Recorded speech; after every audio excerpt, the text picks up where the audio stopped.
I belong to Sitapur. I belong to Sitapur district, UP. I've done my schooling from Sitapur itself, and then I've completed my graduation in engineering from JSS Academy of Technical Education in Instrumentation and Control. After that, I have started work Bank of Maharashtra as a Scale 1 officer. So presently, I am a deputy manager in Bank of Maharashtra, posted in Hardoi, UP.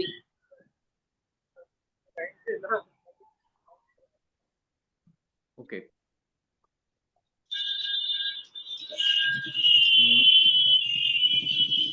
आवाज proper आ रही है आपको प्रज्ञा जी? Yes sir. तो उत्तराखंड का interview से पहले दिया है आपने कभी? No sir. पीसीएस का, यूपीपीसीएस का?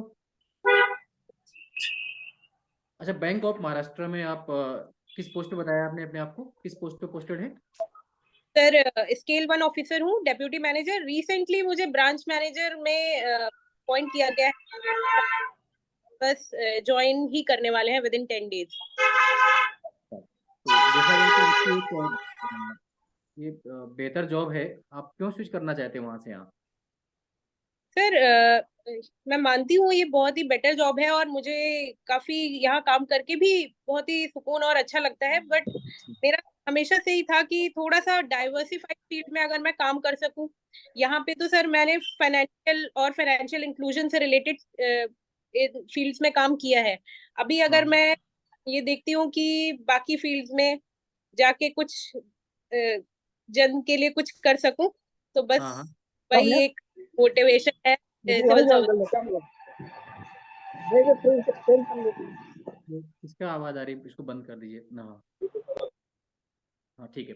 अच्छा, तो मतलब वहाँ तो बहुत चैलेंजेस होंगे. उत्तराखंड तो बहुत मतलब ऐसी स्थिति है जहाँ पर चमोली है, पिथौरागढ़ है, बड़ा उबड़ खाबड़ एरिया था, बड़ा पहाड़ों का एरिया है. आप कैसे वहाँ सर्व कर पाएंगे? यहाँ तो बढ़िया से जॉब है आपकी पीसफुली, क्यों आप जाना चाहती है पहाड़ों पर? सर बेसिक मेरा टारगेट पहाड़ या प्लेन से नहीं है. बेसिकली मुझे एडमिनिस्ट्रेशन में काम करना है, तो मुझे जहां भी मौका मिलेगा मैं वहां सर्व करने की कोशिश करूंगी और अपना बेस्ट दूंगी. पहाड़ों पे सर अच्छा. थोड़े चैलेंजेस तो होंगे, बट मैं उन्हें सामने से लेकर, और चैलेंजेस लेना तो एक तरीके से एक अच्छा ही है. जितने चैलेंजेस हो लाइफ में उतना ही बेटर है. ओके, तो एक मैं शब्द पूछ रहा हूँ आपसे, आप बताइए उसका. जी. एक स्लोगन है उत्तराखंड में बेसिकली कि पहाड़ों का पानी और पहाड़ों की जवानी वहां के काम नहीं आती. आप एसडीएम बनेंगी चमोली की, सपोज, क्या करेंगे इसके लिए? मेरी बात समझ पाई? पहाड़ों का पानी और यस. पहाड़ों की जमीन पहाड़ के काम नहीं आती है. एक मिनट मैडम, बेटा एक काम करना है, एक वो पैनलिस्ट थे हमारे, उनको आपने निकाल दिया, उनको जोड़ना फिर से, रंजीत सर को. वो बाहर हो गए हैं, है ना? किनको सर? एक वो पैनलिस्ट भी थे, मैंने उनको भी आपने शायद रिमूव कर दिया होगा, वो बार बार मैसेज कर रहे हैं, एक बार उनको जोड़ लीजिएगा, मैं उनको बोल रहा हूँ. हाँ, वो उनकी रिक्वेस्ट आए, मैं एडमिट कर ले रहता हूँ सर. हाँ देखिएगा. हाँ तो बोलो बेटा, बोलो. जी. हाँ प्रज्ञा सर मैं बताइए. सहमत हूँ बिल्कुल कि पहाड़ का पानी और पहाड़ की जवानी पहाड़ों के काम नहीं आती है. बट अगर हम देखें कि बेसिक प्रॉब्लम कहाँ पे आ रही है, कि पहाड़ों की जवानी का मतलब है कि जो एम्प्लॉयमेंट है वहां पे लोग ना रहकर बाहर जाके माइग्रेट करके देश दुनिया में काम काम खोजने का ट्राई करते हैं. तो मेरा इंटेंशन ये रहेगा कि सर बेसिकली मैं जितना हो सकेगा वहां पे अवेयरनेस एंड जितने गवर्नमेंट की स्कीम्स हैं उन्हें उस तरीके से इम्प्लीमेंट करूंगी कि लोग माइग्रेट कम हो और वहां रहकर काम करें. क्योंकि सर गवर्नमेंट, उत्तराखंड गवर्नमेंट ने काफी स्कीम्स इस इंटेंशन से चलाई हैं कि लोग माइग्रेट ना करें. जैसे for example Veer Chandra Singh Garhwali home stay योजना, हाँ हाँ. और एंड कुछ एमएसएमई स्कीम्स भी हैं जो छोटे स्तर पर लघु उद्योग जो है वो छोटे जगहों पे हमारे तहसील और ब्लॉक्स में लोग वहां पर रह के उन्हें कर सकते हैं. तो इस तरीके से पलायन कम होगा और हमारा जो वर्कफोर्स है वो वहां का वहां ही यूज हो सकेगा. सेकेंडली सर पानी की बात अगर करें तो नदियां जो है, उत्तराखंड तो देवभूमि है, वहां से नदियां बाकी देश में जाकर सींचती हैं. फॉर एग्जाम्पल उत्तर प्रदेश में गंगा नदी आकर कितने जिलों को सींचती है. तो अगर हम वहां पे कुछ इस तरीके का ट्राई करें कि छोटी छोटी स्ट्रीम्स बनाकर वाटर कंजर्वेशन प्रोग्राम्स चलाएं, तो वाटर स्कैरसिटी की भी प्रॉब्लम नहीं आएगी. और साथ के साथ हमारा पानी का भी यूटिलाइजेशन हो जाएगा। मैडम पहाड़ के पानी को ऐसा तो है नहीं कि हम स्टोर कर लेंगे और पानी वहाँ एकदम, पानी को रोकने का कुछ तरीका तो होगा, ऐसा नहीं पानी तो बहा देगा पूरा उत्तराखंड को। पानी बहुत है उत्तराखंड में, लेकिन वो पानी रुकता क्यों नहीं? सरकार ने प्रयास जरूर किए होंगे, ऐसा तो नहीं प्रयास नहीं किया। आप जाके आप नए प्रयास क्या करो, मैं जानना चाह रहा हूँ। कुछ बोलिए मत, सिर्फ मुझे 5 पॉइंट बताइए कि आप इस तरह से आप करेंगे। Only point, to the point. बेटा एक काम करना, जोड़ो उनको, OnePlus फोन है उनका, देखो OnePlus करके आया होगा कोई, उनको जोड़ लो। हाँ बोलिए मैडम। सर सबसे पहले तो मैं वाटर कंजर्वेशन टेक्निक्स के लिए ट्राई करूंगी, लोगों को इसके लिए अवेयर करूंगी कि वाटर कितना इंपॉर्टेंट है और उसे हम कंजर्व करके कहाँ कहाँ यूटिलाइज कर सकते हैं।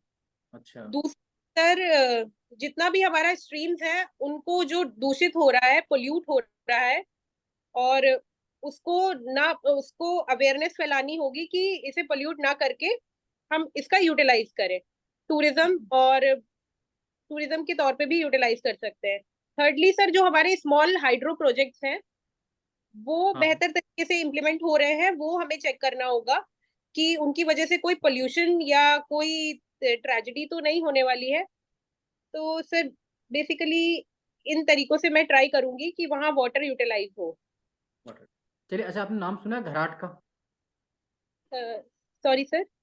घराट सुने, घराट? घराट सर, इफ यू अलाउ हम एक गेस वर्क कर सकते हैं सर, मुझे सर ये एक स्मॉल पॉन्ड्स पॉन्ड्स टाइप के जो होते हैं, स्ट्रीम। चलिए मैं बाद में बात करूंगा सर, प्लीज अनु सर। जी मैडम, सुन पा रहे हैं आप मुझे? यस नाम आपने प्रज्ञा मिश्रा बताया, प्रज्ञा का क्या अर्थ है मैडम? सर, प्रज्ञा का अर्थ है इंटेलिजेंस, सद्बुद्धि। ओके। बौद्ध धर्म से इसका कोई रिलेशन है इस टर्म का? Sir sorry sir. कोई बात नहीं। अच्छा, कुछ अभी आपने टर्म्स यूज किए थे, टर्म आपने यूज किया है एडमिनिस्ट्रेशन। आपने कहा एडमिनिस्ट्रेशन में जाना चाहते हैं, एडमिनिस्ट्रेशन का क्या मतलब है, लिटरल मीनिंग क्या है एडमिनिस्ट्रेशन? सर एडमिनिस्ट्रेशन का मतलब है एक तरीके से हम लीड कर रहे हैं उस जगह जगह का, जो गवर्नमेंट की स्कीम्स हैं उनको इम्प्लीमेंट करना, लोगों तक गवर्नमेंट और लोग के बीच की दूरी को कम करना, और उस एरिया में किसी भी प्रकार का पॉलिटिकल या इकोनॉमिक कोई भी स्कीम्स इम्प्लीमेंट होती हैं वो इम्प्लीमेंट करने का टास्क होता है एक एडमिनिस्ट्रेटर का। ठीक है। आपने कॉन्क्रीट डेफिनेशन तो नहीं बताई, बैंक में एडमिनिस्ट्रेशन का यूज नहीं करते हैं क्या आप? सर करते हैं। ओके, क्योंकि आपने बोला ना कि आप बैंक की जगह एडमिनिस्ट्रेशन को तरजीह देना चाह रहे हैं। जो आपने डेफिनेशन बताई है उसमें कुछ करेक्टरिस्टिक्स आपने उठा लिए हैं उसके, जैसे लीडरशिप है, कोऑर्डिनेटेड एफर्ट्स है, तो ये एडमिनिस्ट्रेशन के पार्ट है, बट उसकी डेफिनेशन थोड़ी सी और ज्यादा होनी चाहिए थी। फाइनेंशियल इंक्लूजन आपने शब्द इस्तेमाल किया, इसका क्या अर्थ समझते हैं आप? सर फाइनेंशियल इंक्लूजन का मतलब है ग्रास रूट लेवल पर फाइनेंस सर्विसेज तो को पहुंचाया जाना।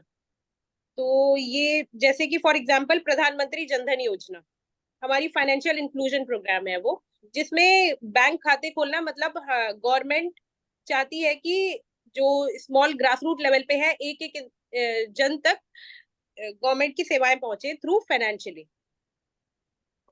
हम्म। उत्तराखंड के बारे में एक बहुत, उत्तराखंड क्या बल्कि वो भारत नेपाल के संबंध में है, सुगौली की संधि के बारे में पढ़ा है आपने? ये सर। काफी चर्चा में रहती है, समय समय पे उस पर विवाद भी होते रहते हैं। क्या है सुगौली की संधि? सर ट्रीटी ऑफ सुगौली सन 1816 में लाई गई थी, जो कि इंडिया और नेपाल के बीच में अडॉप्ट की गई थी, जिसका बेसिक ये था कि बाउंड्री डाइवर्जन किया गया था काली काली रिवर के थ्रू। तो उसमें सर कुछ पार्ट्स इंडिया को मिले थे जिसमें हमारा काला पानी, और बाकी काली रिवर का जो डैम एंड ऑल है ये सब नेपाल के पास गया था। तो इसके ही ऊपर काफी वाद विवाद होता रहता है बीच बीच में। ठीक है। उत्तराखंड के कोई ऐसे क्षेत्र या कुछ ऐसे जिलों के नाम या कुछ ऐसे शहरों के नाम जो इससे प्रभावित हुए हों या जिन पे चर्चा रहती है, वो आप बता पाएंगे? सर जिला पिथौरागढ़ में आता है काला पानी, और सर इस समय थोड़ा सा रिकॉल नहीं कोई कर। नहीं, ठीक है ठीक है, कोई इशू नहीं। अभी लोकसभा चुनाव चल रहे हैं उत्तराखंड में, लोकसभा की कितनी सीटें हैं कुल? सर उत्तराखंड में लोकसभा की 5 सीटें हैं। कोई और भी स्टेट है जिसमें इसके बराबर लोकसभा की सीटें हैं? Sorry sir. लोकसभा में किन कैटेगरीज के लिए रिजर्वेशन है अभी वर्तमान में? सर लोकसभा में जो रिजर्वेशन है वो SC ST Anglo Indian, sorry sir आराम से। सर लोकसभा में रिजर्वेशन है SC ST and Anglo Indians के लिए। ओके, वीमन रिजर्वेशन के बारे में बात हो रही है, आपका क्या पक्ष है इसको? महिलाओं सर को एक रिजर्वेशन देने की बात हो रही है। सर एक आराम मिनट से, आप रिलैक्स कर लीजिए, आप पानी लें।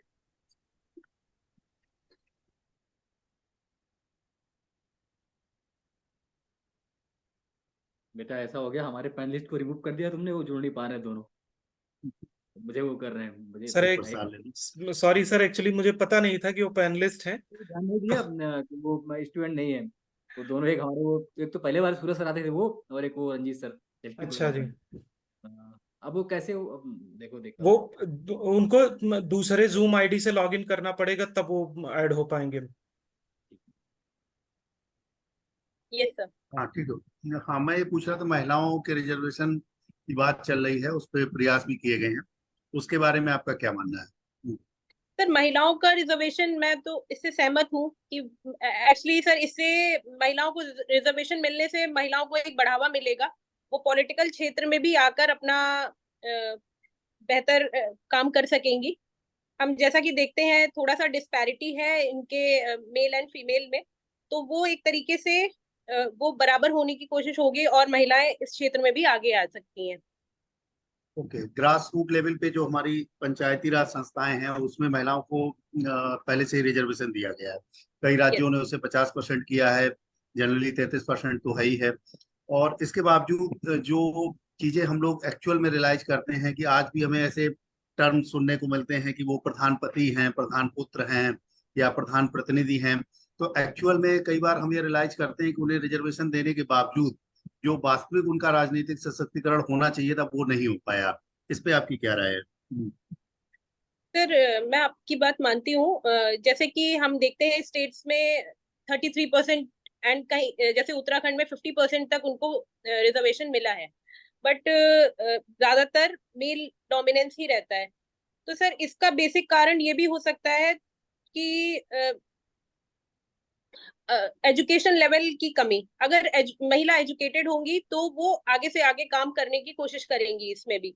तो सबसे पहले हमें चाहिए कि महिलाओं को एजुकेट करें, उनको मास अवेयरनेस प्रोग्राम्स लाएं और बेसिकली उनको सशक्त करें ताकि वो घरों से बाहर निकलकर, और एक तरीके से उन्हें ये भी हमें रियलाइज कराना है कि वो भी इस क्षेत्र में आगे बढ़ सकती हैं और सोच सकती हैं इन सब मतलब अपना विचार प्रेजेंट कर सकती हैं और लोगों को लीड कर सकती हैं। ठीक है मैडम, एक लास्ट क्वेश्चन मेरा और है। अभी लोकसभा चुनाव चल रहे हैं, आप सीतापुर के रहने वाले हैं, हरदोई में आपकी पोस्टिंग है, तो मैं ये जानना चाह रहा हूँ कोई ऐसी लोकसभा सीट है जो सीतापुर हरदोई इन दोनों डिस्ट्रिक्ट में है, इसके अतिरिक्त उसका कुछ पार्ट जो है वो कानपुर नगर डिस्ट्रिक्ट में भी आता है, उस लोकसभा सीट का नाम आपको मालूम है? सर सॉरी सर, सीतापुर में भी है और हरदोई में भी। सीतापुर में भी है, हरदोई में है, और उसका कुछ क्षेत्र मतलब एक विधानसभा वो कानपुर नगर की भी कवर करता है। किस नाम से है वो लोकसभा क्षेत्र? सर जितना मैं रिकॉल कर पा रही हूँ वो मिश्रित क्षेत्र है। बढ़िया, अच्छा। मिश्रित लोकसभा सीट किसी कैटेगरी के लिए रिजर्व है या जनरल सीट है? लोग सर सॉरी सर, इसके बारे में कोई मुझे नहीं, पढ़। ठीक है, बहुत अच्छा, ठीक है अनुपम सर। ठीक है। शिवांग सर आप हैं अभी? शिवांग, चलिए सर कोई बात नहीं, जब तक नहीं है हो सकता है सब लोग फिर। अच्छा, उत्तराखंड देने जा रहे हैं, तो उत्तराखंड से कितने डिस्ट्रिक्ट यूपी से लगते हैं?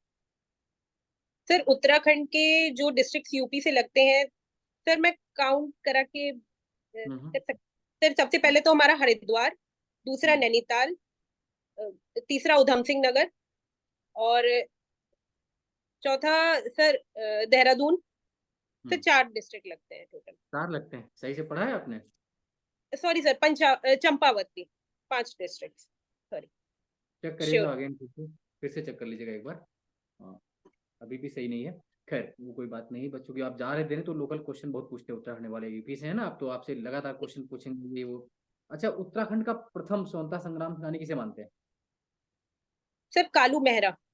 कालू मेहरा, कहाँ के थे ये कालू मेहरा? सर कालू मेहरा इस टाइम थोड़ा सा सर रिकॉल नहीं कर पा रही हूँ, बट वो कालू मेहरा सर अल्मोड़ा से थे, जहाँ तक अल्मोड़ा से मुझे। थे?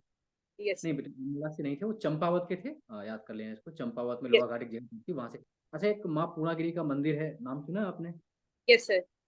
तो माँ पूर्णागिरी में जो हमारी मैथोलॉजी कहानियां हैं, माता सती के कुछ कुछ अंग गिरे थे, वहां पर बना हुआ है। तो पूर्णागिरी माता सती का कौन सा अंग गिरा था जहाँ पर ये मंदिर है? सॉरी सर, तो नहीं कोई पता। बात नहीं, बहुत फेमस मंदिर है, याद करना चाहिए था। अच्छा, यस सर। पूर्णागिरी टेम्पल किस चोटी पर है मालूम है? सर पूर्णागिरी है त्रि, अ, त्रिकुटा चोटी पर। तिपटा पर पूर्णागिरी है? पक्का? Yes sir. नहीं, तिपटा पर माँ वैष्णो देवी है बेटा। ओके सर, सॉरी, मुझे मैं ये पढ़ लूंगी सर। पढ़ लीजिएगा, क्योंकि अभी वहाँ नवरात्र भी चल रहे हैं ना, और आपका। Yes yes. अच्छा, एक लास्ट क्वेश्चन और। यूपी और उत्तराखंड, उत्तराखंड चूंकि अलग हुआ था इसलिए कि उत्तराखंड के रिसोर्सेज पर यूपी का अधिकार अधिक था, यूपी पर लाभ हो रहा था। उसके बावजूद भी उत्तराखंड में पलायन की समस्या जस की तस है, और इवन बहुत ज्यादा पलायन हो रहा है। वो भावर यस और में आते हैं। एक लोकल गाना भी है वहां पर, न जाए छोरी मैं तो भावरा। वो खैर गाना विवाद पूछूंगे तो। पलायन को रोकने के लिए आप 5 कोई कारण बताइए बस, मतलब क्या क्यों हो रहा है, उसका सोल्यूशन क्या होगा? सर सबसे पहले तो पलायन का सबसे मेजर कारण जो है वो अनएम्प्लॉयमेंट है। हम्म। फिर दूसरा कारण हमारा एजुकेशन है, बेटर एजुकेशन के लिए लोग माइग्रेट करते हैं। सर एक और कारण बहुत बड़ा है, वो है वाटर स्कैरसिटी। वाटर स्कैरसिटी का ऐसा कारण है कि जिसकी वजह से जो हमारी जगह हिल टॉप पे लोकेटेड है, उन तक पानी पहुंचने में बहुत असमर्थ होते हैं वो। तो इस वजह से लोग पलायन करके ऐसी बेहतर जगहों पे जाते हैं जहाँ पे उन्हें पानी इजीली मिल सके। फिर चौथा रीजन है बेटर हेल्थ फैसिलिटीज। और पांचवा सर रीजन है वेस्टर्नाइजेशन। जितना सर वेस्टर्नाइजेशन होगा एंड अर्बनाइजेशन होगा, लोग गांव छोड़कर शहरों की तरफ जाते हैं। चलिए, एक लास्ट क्वेश्चन और। चुनाव के समय आते आते आप देख रहे हैं कि बड़ी मात्रा में मंत्री हो या मुख्यमंत्री पूर्व या जो भी हो, अभी सीबीआई की रेड, ईडी की रेड लगातार जारी हो रही है। आपको क्या लगता है, ये सरकार की ओर से की जा रही कार्रवाई है, या कुछ वास्तविकता में ये लोकतंत्र के लिए सही है, गलत क्या है, चुनाव के समय ऐसा क्यों हो रहा है? सर चुनाव के समय तो सर एक तरीके से हम ये देख सकते हैं कि इस समय ऐसा कुछ समय टाइम की वजह से इस तरीके से हो गया, बट मेजर रीजन चुनाव नहीं है। बट मेजर रीजन ये है कि हमें पारदर्शिता रखनी है, अपना जितना फाइनेंशियल और हमारे सारे जो टास्क हैं वो ट्रांसपेरेंसी से हो रहे हैं। तो उसमें अगर कोई ग्लिच आती है तो सीबीआई और ईडी को आगे आना पड़ता है। और यही हम्म। रीजन है कि अभी ईडी ने रिसेंटली में काफी अ, कुछ हमने देखा है कि कुछ लोगों को उन्होंने पकड़ा है इसी के तहत। अच्छा, ये ठीक है, आपका मानना है ऐसा? सर मतलब चलेंगे? सर मेरा मानना है कि ये सब तो उनकी प्रोसीडिंग्स के हिसाब से ही हो रहा है, and I think it is fair. अगर क्राइम या इस तरीके का कुछ हुआ है तो ईडी तो अपना टास्क कर रही है। सर ईडी तो स्वतंत्र है अपने टास्क करने में। तो चलिए, ठीक है, तो मैं ओवरऑल आपका इंटरव्यू खैर यही समाप्त कर दी, और भी बहुत कैंडिडेट्स हैं, ज़्यादा क्वेश्चन मैंने yes, पूछे नहीं, ठीक है, आपका बोलने का स्टाइल ठीक है, लेकिन लोकल भी पढ़ लीजिए, क्योंकि लोकल मेरे जितने भी साथी उत्तराखंड में हुए हैं, हमने तो कुछ जी पूछा भी नहीं, बहुत लोकल पूछते हैं, और खासतौर से जो आउट स्टेट के कैंडिडेट होते हैं, यूपी वगैरह जी के, तो उनको जी। मार्क्स कम कर देते हैं, वो आउटर बहुत पूछते हैं, मतलब आपसे यूपी कम पूछेंगे, उत्तराखंड बहुत गजब पूछेंगे। आपका इंटरव्यू कब है? सर 30 अप्रैल। 30 अप्रैल, अभी समय है, परीक्षा वाली होगी आपके पास उत्तराखंड वाली, जी। है कि नहीं है? हाँ है सर। हाँ, तो बस उसको एक बार रिवाइज कर लो बेटर ढंग से, और जो इशू चल रहे हैं अभी, वन नेशन वन इलेक्शन या चुनाव पर, या जो मुद्दे, उनको थोड़ा जी सा पेपर, बाकी क्योंकि आप जॉब में हैं, तो ऐसे जी। आपको बोलने में कोई दिक्कत है नहीं, है ना, बॉडी लैंग्वेज भी आपका ठीक है, बाकी अंडू सर बता देंगे कुछ कमी जो भी होगी, सर प्लीज। सर सर, एक क्वेश्चन पूछना था कि बेसिकली सर हमने सुना है कि वहां पे हमारा होम डिस्ट्रिक्ट या ऐसा कुछ शायद ना पूछा जाए। तो हाँ बिल्कुल नहीं पूछते हैं, लेकिन जैसे आप बताएंगे आपने हाई स्कूल कहाँ से किया, पूछते हैं कि हाई स्कूल आपने कहाँ से किया, उत्तर वो जी समझ जाएंगे कि पीछे है, और फिर वो लैंग्वेज का दिख जाता है। जब मैंने भी जी दिया जी था उत्तराखंड में, तो जी भले ही मेरी स्कूलिंग उत्तराखंड की थी, बट जब मैं बोलने लगा तो लगा कानपुर का हूँ, तो ऐसा कुछ नहीं। Sir please. जी मुझे काफी अच्छा लगा मैडम आपका। एक तो आपका एजुकेशनल बैकग्राउंड चूंकि काफी स्ट्रांग है, आप ऑलरेडी बहुत रिप्यूटेड जॉब में हो, तो वो कॉन्फिडेंस आपके अंदर है बात करने का। कहीं से भी बोलने को लेके या नॉलेज को लेके या कॉन्फिडेंस को लेके कोई इशू नहीं है आपके साथ में।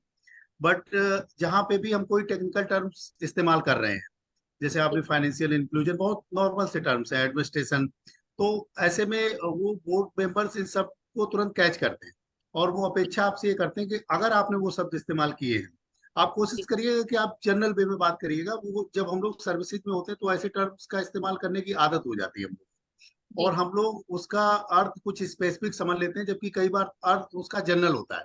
जैसे एडमिनिस्ट्रेशन आपने कहा हम एडमिनिस्ट्रेशन में जाना चाह रहे हैं, अब ये एकदम काउंटर क्वेश्चन वहां पे बन जा रहा है। एडमिनिस्ट्रेशन बहुत जनरल और बहुत लार्जर मीनिंग वाला टर्म है। उसे हम निजी क्षेत्र में भी इस्तेमाल करते हैं, बैंकिंग में तो करते ही करते हैं, उसे जी सिविल में भी करते हैं, उसे डिफेंस में भी करते हैं। तो एडमिनिस्ट्रेशन बहुत लार्जर टर्म है। तो वो एक तरीके से आपकी बात ही गलत हो गई फंडामेंटली, कि आप ये कह रहे हैं कि बैंकिंग छोड़ के हम एडमिनिस्ट्रेशन में जाना चाह रहे हैं। तो ऐसे टर्म्स का इस्तेमाल करने से या तो बचिएगा, और अगर आप इस्तेमाल कर रहे हैं, फाइनेंशियल इंक्लूजन की भी परिभाषा आपने ठीक से नहीं बताई मैडम। आपने उसे मतलब उसके एक तरीके से इम्पैक्ट वो चीजें बताई, लेकिन एक्चुअल में वो क्या है वो आपने नहीं बताया। तो ऐसे टर्म्स को जनरली आप इस्तेमाल मत करिएगा। अगर आप कर रहे हैं तो आपको क्लियर होना चाहिए कि उनका अर्थ क्या है।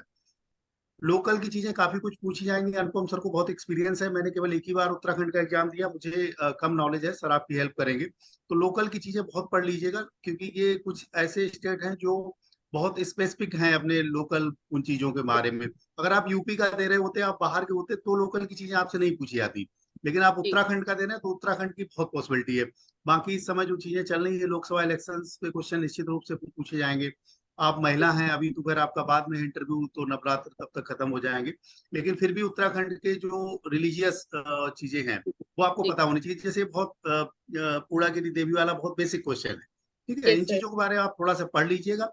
बहुत अच्छा आपका मैडम कॉन्फिडेंस लेवल है, बहुत अच्छा आप बोलते हैं, बहुत क्लियर है, और 100% आपका होगा। आप बस थोड़ा सा बेसिक चीजें जो उत्तराखंड की वो पढ़ लीजिए, ठीक ओके है। Sir all thank the you sir all the best. Thank you sir ठीक है, कोई भी समस्या हो तो आप बताना फिर, है ना? अभी ठीक है, आपका यस सर बेहतर है। यस उम्मीद करेंगे थैंक हम कि बेहतर पोस्ट पे आए। ठीक है, आप निकल थैंक यू जाइए। सो मच ओके सर हम्म, आप फिर कर दीजिए। यार बेटा जोड़ लो, दिक्कत हो गई आज, पता नहीं क्या करवा दिया मैंने, सब मेरे पैनलिस्ट अब जुड़ नहीं सकते, हम दो लोग बचे। वो दरअसल दूसरी आईडी बन नहीं सकती उनकी, किस मैंने जोश में कह दिया उनसे, वो बाकी निकल गया, वो नाराज अलग हो रहे हैं। कभी कभी कुछ चीजें ना चाहते हुए भी हो जाती हैं, आजकल हमारा समय हो सही चल जाती है। रहा है। ये गैलेक्सी J6 से कौन है देखिए प्लीज, जो भी है पहले से अपना वीडियो ऑन करिए।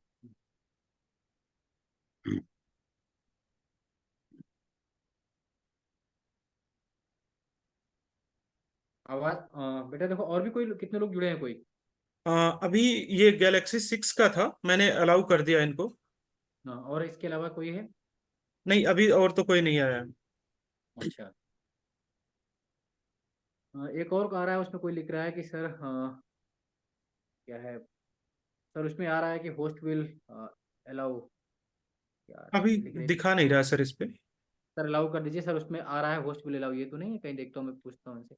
बेटा आप अपना वीडियो ऑन करें, नहीं फिर आपको भी दिक्कत होगी, फिर मैं हटाऊंगा तो अभी है ना, फिर कैंडिडेट बहुत है, क्योंकि हमारे पास इतना समय गैलेक्सी भी नहीं है। गैलेक्सी 6 जो भी हो, आप प्लीज वीडियो ऑन करो अपना। अदर कैंडिडेट्स वेटिंग हाँ, में। नहीं तो अगर एक बार ये भी हट गया तो फिर मुश्किल हो जाएगा इनका भी जोड़ना।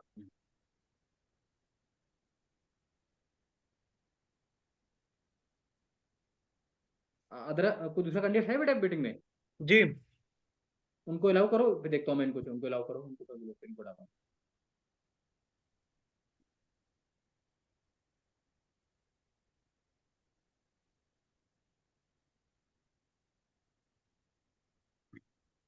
हाँ बेटा, आप अपना वीडियो ऑन करिए, ये रेडमी से जो भी जुड़े हैं।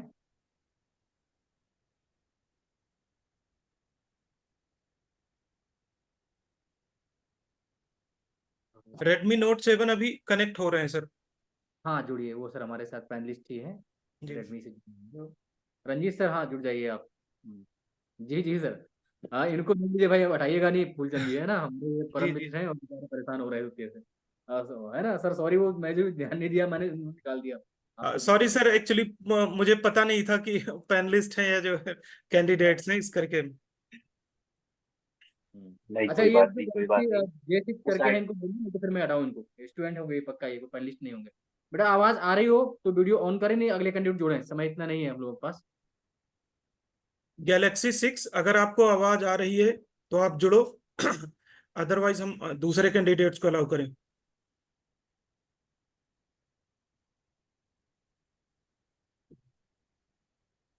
देख लो, नहीं तो अगले को जोड़ो कोई।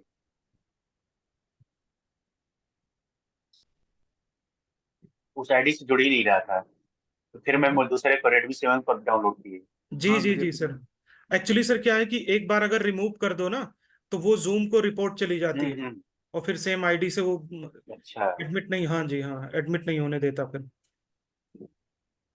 फिर जब नई आईडी बनती फिर वो जी जी एक्सेप्ट बिल्कुल करता है, नहीं बिल्कुल नहीं। बिल्कुल, जी सर बेटा जी। देखो कोई और आया कि नहीं आया। अलाउ करिए, बहुत से लोग लिख रहे हैं, मुझे मैसेज कर रहे हैं अभी पहला। अभी नहीं आया सर कोई। कोई भी नहीं आया, कुछ में लिखा कि होस्ट विल बी नोट, क्या बता रहे हैं बच्चे। ऐसा तो नहीं, वो भी उनकी भी समस्या यही हो गई हो।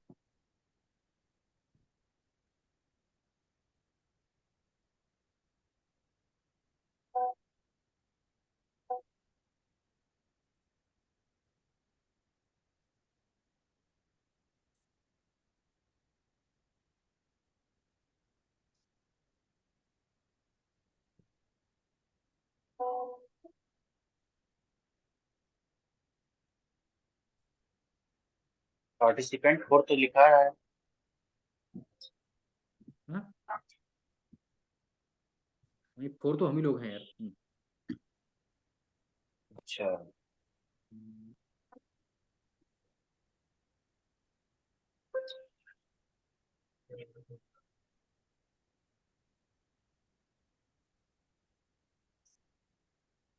बट देखो, इसको अलाउ करो, कोई अंकिता कर मांगलिक करके आ रही कर है। दिया कर दिया सर, कर दिया।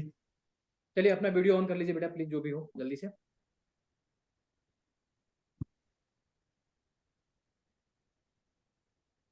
वीडियो ऑन कर लीजिए।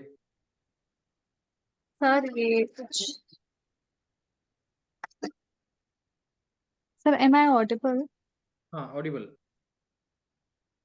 ये बात लग रहा है। अंकिता जी, आप अपना वीडियो ऑन कर लें जहां भी हो, जो कि है ना, ऐसे इंटरव्यू का मतलब नहीं, हम कोई वॉइस कॉल करने के लिए तो बैठे नहीं यहाँ पर, है जी ना। जी सर, सर मेरा ना कैमरा चल नहीं रहा है सर, वो दिखा रहा है यहाँ पे can not start video, fail to start the video camera.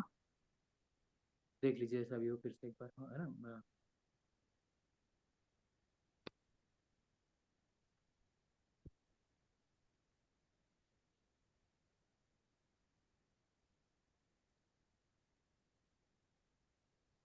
इनकी प्रक्रिया शुरू की है सर? हाँ, ऐसे ही इनकी प्रोसेस। प्रक्रिया शुरू है, ये ऑडिबल है? अगला कोई कैंडिडेट जुड़ा, देख लो बेटा, है ना, नहीं तो किसी दूसरे को जोड़, इनको रहने दीजिए इसमें। अंकिता जी, आपका वीडियो ऑन हुआ? सर नहीं हो रहा है सर, वो दिखा रहा है बार बार कैम, मैंने पहले चेक किया था लास्ट टाइम, अभी तो सर अभी वापस दिखा रहा है can not start video. Next candidate को लिख दो उस पर व्हाट्सएप ग्रुप पे। सर एक बार सर मैं, इनसे क्वेश्चन, इनके क्वेश्चन जो है पूछते रहते हैं, अगर कोई जुड़ता है तो फिर देखते हैं आगे। नहीं नहीं, वो तो जुड़ेंगे दो कैंडिडेट्स हैं सर वेटिंग में। हाँ तो उनको जोड़ लीजिए। सर ठीक है आप उनको ले लीजिए, मैं तब तक इसे फिक्स करने की हाँ कोशिश करती हूँ, सॉरी अंकिता जी, सर। आप लीव कर जाओ। जी जी आप लिख sorry sir. Hmm, it's okay, no problem.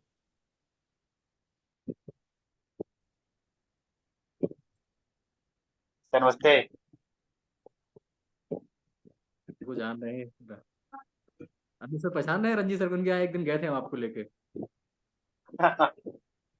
अच्छा, मुलाकात तो हुई है। हाँ हाँ, हाँ। सर अच्छा। इनसे भी कहिए सर अपना वीडियो ऑन करें, जो भी हैं।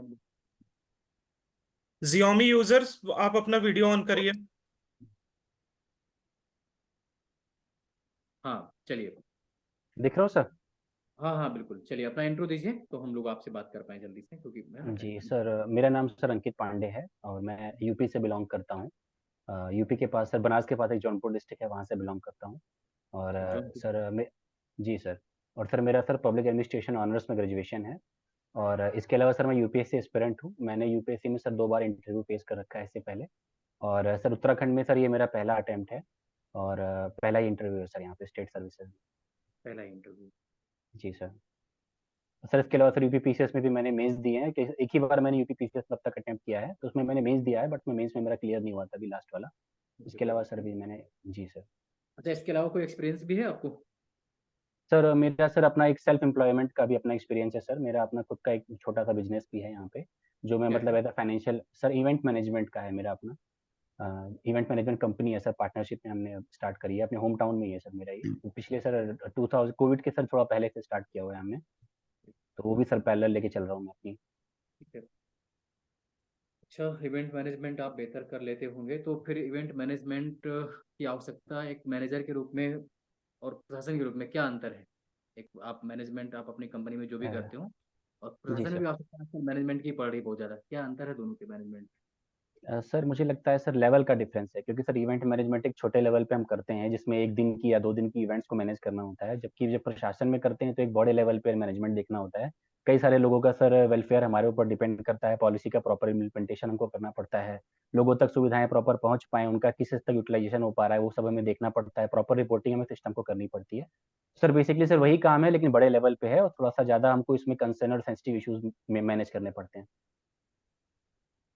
अच्छा, दो जैसे उत्तराखंड में बहुत त्रासदी आती है, केदारनाथ भी त्रासदी आई थी, सपोज उत्तरकाशी में भी आया, माना में भी आया, तो अभी कभी कोई भगवान न करे ऐसी एक्सीडेंट हो जाए, तो आपका जो मैनेजमेंट है वो किस दिशा में काम करेगा? जैसे सपोज मान लीजिए मुनस्यारी है, एक तहसील है उत्तराखंड में, और हर साल वहाँ जी पर सर। लैंडस्लाइड हो जाती है, बड़ी मात्रा में जी होती सर। है, तो वहाँ पर आप एक मैनेजर की भूमिका में काम करेंगे या एक लोक सेवक की भूमिका में काम करेंगे? सर मुझे लगता है जब तक मैं सर पॉलिसी मेकिंग या पॉलिसी इम्प्लीमेंटेशन में हूँ, तब तक मैं लोक सेवक की भूमिका में रहूंगा, लेकिन जब मैं फील्ड पे हूँ तो सर एक मैनेजर की भूमिका में भी रहूंगा साथ में। दोनों चीजें सर मिला के मुझे इंटीग्रेशन करना पड़ेगा वहाँ पे, क्योंकि सर प्रेजेंट टाइम में जो अवेलेबल ऑप्शंस होंगे और जो अवेलेबल रिसोर्सेज होंगे, उस हिसाब से हमको बेस्ट यूटिलाइजेशन करना पड़ेगा। तो मुझे लगता है कि अगर सर मैं मैनेजर की भूमिका भी वहाँ थोड़ा सा अपना यूज करता हूँ, जो मेरा एक्सपीरियंस रह चुका है इस चीज में, तो सर बेटर इम्प्लीमेंटेशन में कर पाऊंगा चीजों को एज पर द सिचुएशन। आवाज़ आ रही है? जी सर, आपको नहीं आ रही क्या मेरी आवाज? हाँ, आ रही आ रही। मेरा ये जी। क्वेश्चन है, जैसे मुनस्यारी की बात मैंने की, एक ही रोड है उत्तराखंड में जो मुनस्यारी को जोड़ता है नाचनी से, सपोज कल लैंडस्लाइड होती है, वो रोड ब्लॉक हो जाता है, कुछ टूरिस्ट वहाँ पर गए हुए हैं, वो फंस जाते हैं, और आप वहाँ के जी। एसडीएम है मुनस्यारी जी से जो पिथौरागढ़ सर, आपकी वॉइस थोड़ी सी कट रही है बीच में। वॉइस इज प्रॉपर या नहीं आ रही? नहीं, आपकी सर बीच में हल्की सी कट गई थी। अभी अभी आ रही है? जी आ रही है, आ रही है। आपने वहां तक बताया एक हाईवे लैंडस्लाइड हो गया, उसके बाद? थोड़ी दूर है मुनस्यारी से पिथौरागढ़ मुख्यालय, जी। लैंडस्लाइड भी, रोड ब्लॉक हो गया, कुछ टूरिस्ट वहां पर फंसे हैं, जो ट्यूलिप गार्डन बना हुआ है, उनके पास खाने पीने की समस्या भी नहीं, मतलब बड़ी मात्रा में है, लैंडस्लाइड हो रही है, आपके पास कोई व्हीकल्स भी नहीं, आप एसडीएम है, लोकल टूरिस्ट भी हैं, और वहाँ पर एक लोकल विधायक का कुछ जानने वाले टूरिस्ट भी हैं।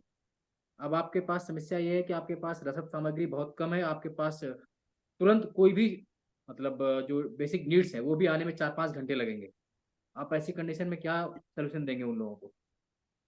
सर पहली सर मेरी प्रायोरिटी ये होगी कि जो लोग वहाँ फंसे हुए हैं, जिनकी मतलब मेडिकल इमरजेंसी काफी ज्यादा है, उनको सर, जैसे वहाँ पर उत्तराखंड में एक ट्रेडिशनल डोला सिस्टम चलता है सर, अगर वो लोकल लोगों के पास डोले अवेलेबल होंगे तो उनके थ्रू मैं उन लोगों को वहां से निकालने की कोशिश करूंगा सबसे सर, क्योंकि सर अगर मेन रोड तक मैं उनको पहुंचा सकता हूँ, जहां तक व्हीकल एक्सेसिबिलिटी थोड़ी होती है, तो उनको इमीडिएट ट्रीटमेंट मिल पाएगा अगर कोई इंजर्ड है तो। इसके अलावा सर मेरे पास जो भी लिमिटेड सप्लाईज हैं, पहले मैं उनको वहां पर मुझे डिस्ट्रीब्यूट करूंगा जब तक कि और सप्लाईज नहीं आ जाती हैं, और सर मैं अल्टरनेट रूट ढूंढने की कोशिश करूंगा, जैसे सिस्टम में सर मेरी जानकारी में जो भी ब्यूरोक्रेट्स या जो भी चीजें होंगी उसको मैं यूज करूंगा कि और भी अल्टरनेटिव कोई रूट्स मिलते हैं कि नहीं, जिसमें जल्द से जल्द मैं वहां पर चीजें पहुंचा पाऊँ। और सर चूंकि एक सर एक और है सर, जो बाई रोड जैसे पहाड़ों की चढ़ाई करने का अगर ऑप्शन होता है, तो लोकल लोगों की हेल्प से सर मैं वो भी करने की कोशिश करूंगा कि सर मैं अगर चढ़ाई करके वहां पर चीजें पहुंचा पाता हूँ विद इन, जितनी जल्दी पहुंचा सकता हूँ सर, मैं वो भी करने की कोशिश करूंगा वहाँ पे। और सर एक हेलीपैड की सर्विस है, बट चूंकि सर उसमें टाइम लग जाएगा बुलाने में सर, एक वो भी एक ऑप्शन हो सकता है कि अगर हेलीकॉप्टर के थ्रू हम सर्विस पहुंचाएं वहाँ पे इमीडिएट कोई रेस्क्यू के लिए। ठीक है, हमें बात अनु सर प्लीज।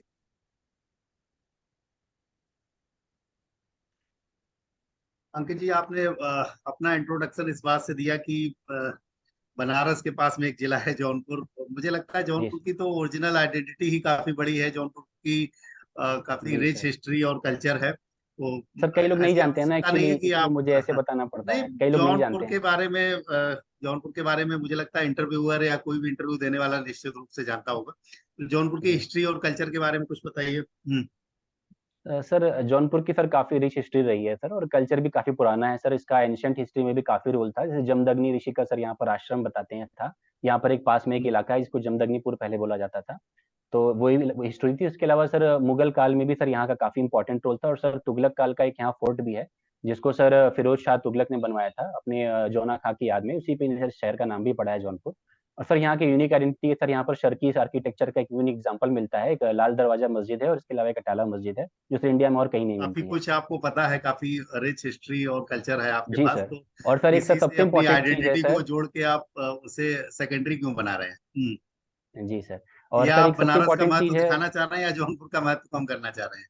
नहीं सर, एक्चुअली क्या है ना, मैं जब दिल्ली में रहता तो मुझे कई लोगों को जौनपुर पता ही नहीं होता। लोग कहते थे कहाँ है ये, तो ओके। मैं कई लोगों को बोलता था ठीक मैं है, ये तो बनारस का ही हूँ। बेहतर। जी सर। तो अच्छा, ठीक कैंडिडेट है। की बात अलग है। तो पैनलिस्ट में सबको पता है, वो कैंडिडेट जी जाने सर। न जाने जौनपुर, बट पैनलिस्ट में ऐसा कोई नहीं होगा जो जौनपुर न जानता हो, है ना। तो जी वहाँ सर, पे एक जौनपुर बढ़िया सर भी। उत्तराखंड में भी है सर, एक जौनपुर। हाँ, वो एक अलग छोटा सा कस्बा आप है जौनपुर। जी, जी तो सर। आपका पोस्ट प्रेफरेंस क्या रहेगा यहाँ पे उत्तराखंड में? सर सर पहली दो पोस्ट तो सर वही है एसडीएम और डीएसपी। और सर थर्ड पोस्ट मेरी सर वो है जो फाइनेंस ऑफिसर है, third priority. And fourth is assistant commissioner state tax. And fifth is ARTO. And sixth is district supply officer. And seventh is social welfare officer. And eighth one is assistant director industry. Sir ये मतलब मेरी top की priorities में। First priority आपने बताई आपकी SDM है। जी sir. Notification में उस पोस्ट का नाम एसडीएम है क्या? सर आपने देखा नोटिफिकेशन? सर डिप्टी कलेक्टर है उसमें। ओके। एसडीएम और जी डिप्टी सर। कलेक्टर में क्या अंतर है? सर उनके रोल्स का अंतर है सर। जब वो रेवेन्यू एडमिनिस्ट्रेशन से जुड़ा होता है तो डिप्टी कलेक्टर कहलाता है, और जब सर वो जो एकदम मजिस्ट्रेट न्याय प्रशासन में अपनी भूमिका निभाता है तो वो एसडीएम कहलाता है। और इस समय लोकसभा चुनाव चल रहे हैं, चुनाव से स्पेसिफिक क्या जिम्मेदारी है डिप्टी कलेक्टर की या एसडीएम की? सर प्रिसाइडिंग ऑफिसर होता है सर इलेक्शन में, returning officer, sorry sir, returning officer की वो भूमिका निभाता है, जिसमें सर जो भी उसके अंडर लोकसभा में चुनाव में एरिया होता निभाते हैं है। Returning officer? सर लोकसभा मेरी चुनाव जानकारी में में तो कोई एसडीएम रहते हैं रिटर्निंग ऑफिसर? अ, सर एसडीएम सर डीएम का होता है सर रोल रिटर्निंग ऑफिसर का, और सर एसडीएम शायद उनकी हेल्प करता है। ठीक है, और क्या क्या भूमिकाएं हैं चुनाव से संबंधित एसडीएम की? सर अपने एरिया में सर प्रॉपर वोटिंग हो रही है इसको इंश्योर करना, और अगर कोई ऐसी इमरजेंसी आती है, कोई मतलब लॉ एंड ऑर्डर इशू होता है, तो उसके लिए सर जो वहाँ की पुलिस है उनको अपना इंस्ट्रक्शंस देना, उनको ऑर्डर प्रोवाइड करना। उसके अलावा सर इलेक्शन प्रोसेस होने के बाद जो प्रॉपर जो भी वोटिंग हो रखी है उनको आप जो है प्रॉपर वे में मतलब उनको वहाँ से भेजना, इस तरह के इशूज। मतलब ओवरऑल सर उनका है कि पूरी प्रोसेस स्मूथली कंडक्ट हो जाए, इसको इंश्योर करना उनकी प्रोसेस, उनका काम है सर। ठीक है, पुलिस की क्या भूमिका है, डिप्टी एसपी की क्या भूमिका है, लोकसभा चुनाव में क्या रोल है उसका? सर डिप्टी एसपी की सर भूमिका सर यही है कि जो भी उसको इंस्ट्रक्शन सर ऊपर से प्रोवाइड किए जा रहे हैं उसके अकॉर्डिंग एक्शन लेना, और इमीडिएट अगर कोई ऐसा इशू होता है, जैसे सर कई बार लॉ एंड ऑर्डर इशू हो जाता है, या सर ये आजकल के इलेक्शन में तो नहीं होता है, लेकिन सर पहले जैसे बूथ कैप्चरिंग और इस तरह के इश्यूज होते थे तो वहाँ सर पुलिस का रोल काफी होता था। इसके अलावा सर जो भी पोलिंग ऑफिसर, पोलिंग बूथ हैं सर, उनको सिक्योरिटी प्रोवाइड करते हैं, और जो भी चीजें मतलब वहाँ पर जो भी ऑफिसर आ रहे हैं, जो भी वहाँ प्रोसेस हो रही है, उनका सर प्रोटेक्शन का उनकी जिम्मेदारी होती है। ओके। पिछले कई चुनाव से जनरल इलेक्शंस, चाहे वो लोकसभा के हों या स्टेट की असेंबलीज के हों, उनमें जी बड़ी संख्या में पैरामिलिट्री फोर्सेज डिप्लॉय किए जा रहे हैं। तो जी सर। स्टेट पुलिस और पैरामिलिट्री फोर्सेज की भूमिकाओं में क्या डिफरेंस है इलेक्शन के दौरान, और वो कैसे कोऑर्डिनेट करते हैं, इसका कुछ आइडिया है आपको? सर एग्जैक्ट मुझे आइडिया तो नहीं है सर, बट मैं आपकी परमिशन से गेस कर सकता हूँ। जी सर जी बताइए। पैरामिलिट्री के सर जहाँ तक यही है सर कि उनकी सपोर्टिंग सर कॉम्प्लीमेंट्री रोल है पुलिस के साथ, कि सर पुलिस के जैसे स्टाफ की प्रॉब्लम रहती है, हर जगह आप प्रॉपर स्टाफ प्रोवाइड नहीं कर सकते, तो सर उनकी कॉम्प्लीमेंट्री रोल है, उनका भी basic responsibility law and order maintain करने की ही है, लेकिन वो सर कॉम्प्लीमेंट्री रोल में रहते हैं पुलिस के साथ। अच्छा, आपका मानना यह है कि अगर स्टेट पुलिस की संख्या बल पर्याप्त हो, मतलब किसी स्टेट में सपोज बहुत अधिक संख्या में स्टेट पुलिस हो, तो फिर आपके अनुसार उसमें पैरामिलिट्री फोर्सेज लगाने की जरूरत नहीं है फिर? सर ऐसा एक रीजन ये भी हो सकता है, जैसे पैरामिलिट्री फोर्स और सेंट्रल गवर्नमेंट के अंडर में आती है, तो सर सेंट्रल गवर्नमेंट अगर पार्शियलिटी या कोई चीज ट्रांसपेरेंसी इंश्योर करना चाहती है तो सर वो पैरामिलिट्री फोर्स वहाँ पर अप्लाई कर सकती है। जैसे सर पुलिस तो वही, सर स्टेट गवर्नमेंट के अंडर में आती है, तो सर ये ठीक म्यूचुअल है, बैलेंस हो ये जाता कुछ है। हद तक ठीक है, ठीक है। जी सर। उत्तराखंड का जो बॉर्डर यहाँ नेपाल से लगता है, कौन सी पैरामिलिट्री फोर्स उसे प्रोटेक्ट करती है? सर नेपाल पे सर एसएसबी करती है, जहाँ तक सर मुझे इन्फॉर्मेशन। ओके। उत्तराखंड से ओरिजिनेट होने वाली 3 नदियों के नाम बताइए जो उत्तराखंड की भूमि से ओरिजिनेट होती है। जी सर, यमुनोत्री से सर यमुना जी का ओरिजिन होता है, और गंगोत्री से गंगा जी का ओरिजिन होता है, और सर रामगंगा रिवर का ओरिजिन सर गैरसैंण से होता है, और सर ये सर 3 मतलब रिवर है जिनका है यहाँ पर, और सर एक काली रिवर का ओरिजिन भी होता है सर, वो जो काला पानी सर जो एक एरिया है सर, वहाँ से काली रिवर का ओरिजिन होता है। शारदा कैनाल कहाँ से ओरिजिनेट होती है?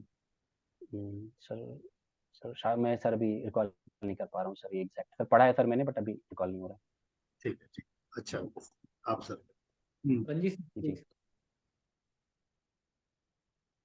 हेलो। हाँ, आवाज आ रही है आपको सर?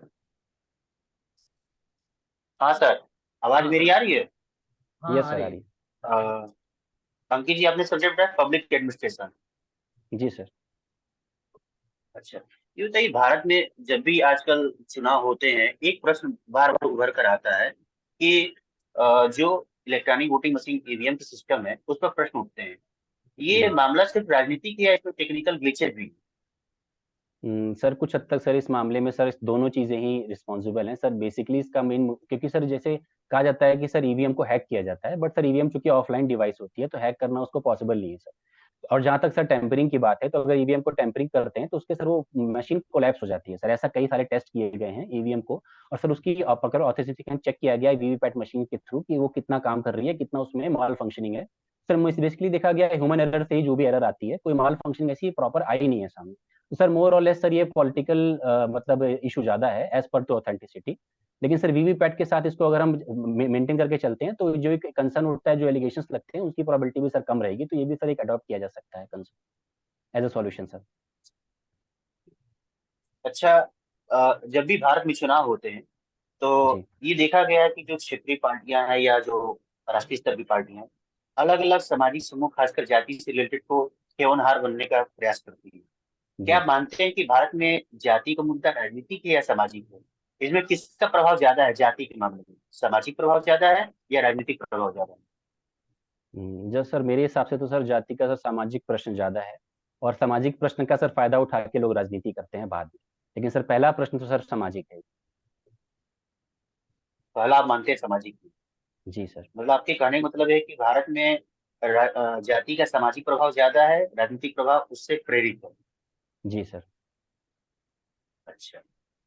और सर कई आप बार कई उत्तराखंड के केसेस में सर इसका उल्टा भी हो जाता है सर, लेकिन मोस्ट ऑफ द केसेस में सर यही होता है। अच्छा, ठीक है। अच्छी क्या आप उत्तराखंड का भौतिक विभाजन बता सकते हैं? सर भौतिक विभाजन, जी सर, नॉर्दर्न जो उत्तराखंड है वो ट्रांस हिमालय के अंतर्गत आता है, जिसमें सर चमोली का कुछ पार्ट आता है और उत्तरकाशी का कुछ पार्ट आता है। ऊपर का पार्ट हर्षिल वैली का जो रीजन है वो आता है ट्रांस हिमालय के पास। उसके बाद का जो रीजन है सर वो मेन हिमालय में आता है, जिसको सर महान हिमालय बोलते हैं, और उसके नीचे सर शिवालिक हिमालय का पार्ट आता है। और सबसे नीचे तराई का पार्ट आता है, जिसमें सर उधम सिंह नगर, हरिद्वार और कुछ एरिया नैनीताल का और कुछ एरिया देहरादून का। अभी कुछ दिन पहले जो भारत के ट्रांसपोर्ट मिनिस्टर नितिन गडकरी जी ने कहा था कि हम मानसरोवर तक एक रोड बना रहे हैं ताकि रोड के थ्रू हमारे जो मतलब पिलग्रिम्स है वो मानसरोवर की यात्रा कर सके। जी तो क्या आप मानते हैं कि इस तरह की जो सड़कें हैं केवल सांस्कृतिक दृष्टिकोण से या राष्ट्रीय सुरक्षा के दृष्टिकोण से भी उनका महत्व है, और इसका जी सर। इन्वायरमेंटल इम्पैक्ट क्या है? जी सर, मुझे लगता है सर इनका दोनों महत्व है। जैसे सांस्कृतिक रूप से सर ये है क्योंकि सर कैलाश को सर हमारे शिव जी का निवास स्थल माना जाता है, जो कि सर अनफॉर्चुनेटली हमारे भारत देश में नहीं पड़ता है। लेकिन सर वहाँ की यात्रा का अपना धार्मिक महत्व है, और साथ ही सर जो कि नेशनल बॉर्डर है तो उसके सर बॉर्डर सिक्योरिटी और बॉर्डर मैनेजमेंट के लिए, और in any case of emergency हमारी बॉर्डर सिक्योरिटी को क्विकली वहाँ डिप्लॉय करने के लिए उसका एक काफी इंपॉर्टेंट स्ट्रेटेजिक रोल भी है। और सर इन्वायरमेंटल कंसर्न सर, चूंकि अभी जैसे सिलक्यारा टनल इशू हुआ था तो उसमें, और सर ये जो हाईवे चार धाम का था इसमें कंसर्न था 1.5 मीटर की उसकी जो विड्थ थी, उसको सर लोग ये सर किया जा रहा था कि जैसे सर सॉरी 5 मीटर, तो उसमें ये था सर कि उसको चौड़ा करना सर इन्वायरमेंट के अगेंस्ट हो सकता है। तो उसमें सर कोर्ट का फाइनली कोर्ट ने उस पर स्टे लगाया था। बाद में उन्होंने ये डिसीजन दिया कि तब जब नेशनल सिक्योरिटी एनवायरमेंट की बात आती है तो हम कई बार नेशनल सिक्योरिटी को फर्स्ट प्रायोरिटी में हमें रखना चाहिए।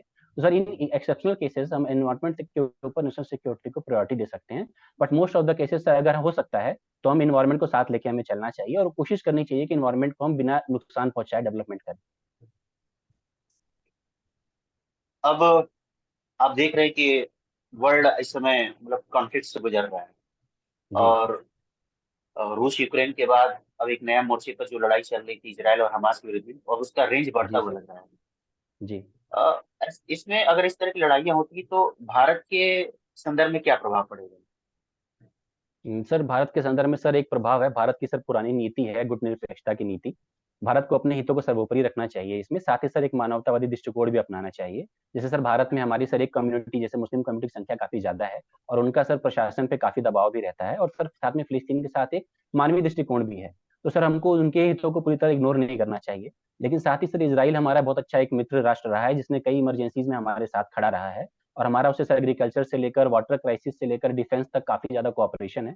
बहुत ज्यादा हमारी मिलिट्री से मतलब इंपोर्ट एक्सपोर्ट भी होते हैं, तो हमारा उससे काफी अच्छा रिलेशन भी है। तो हमको सर उसको भी स्ट्रेटेजिकली बैलेंस करना चाहिए दोनों के साथ में, तभी सर भारत के हित जुड़े हुए हैं दोनों ही चीजों से। क्योंकि सर अंतर्राष्ट्रीय लेवल पे भारत को अपनी छवि भी मेंटेन करनी है, और साथ ही सर अपना एक रणनीतिक भागीदार भी मेंटेन करना अभी जब रूस और यूक्रेन की लड़ाई छिड़ी तो भारत को है। इस जी बात सर। पर दबाव बनाया जा रहा था कि भारत जी वहां से अपना तेल का इंपोर्ट कम करे। तो जी भारत ने उस दबाव को न स्वीकार कर क्या आने वाले समय में पश्चिमी देशों के सहयोग को खत्म कर दिया है? जी नहीं सर।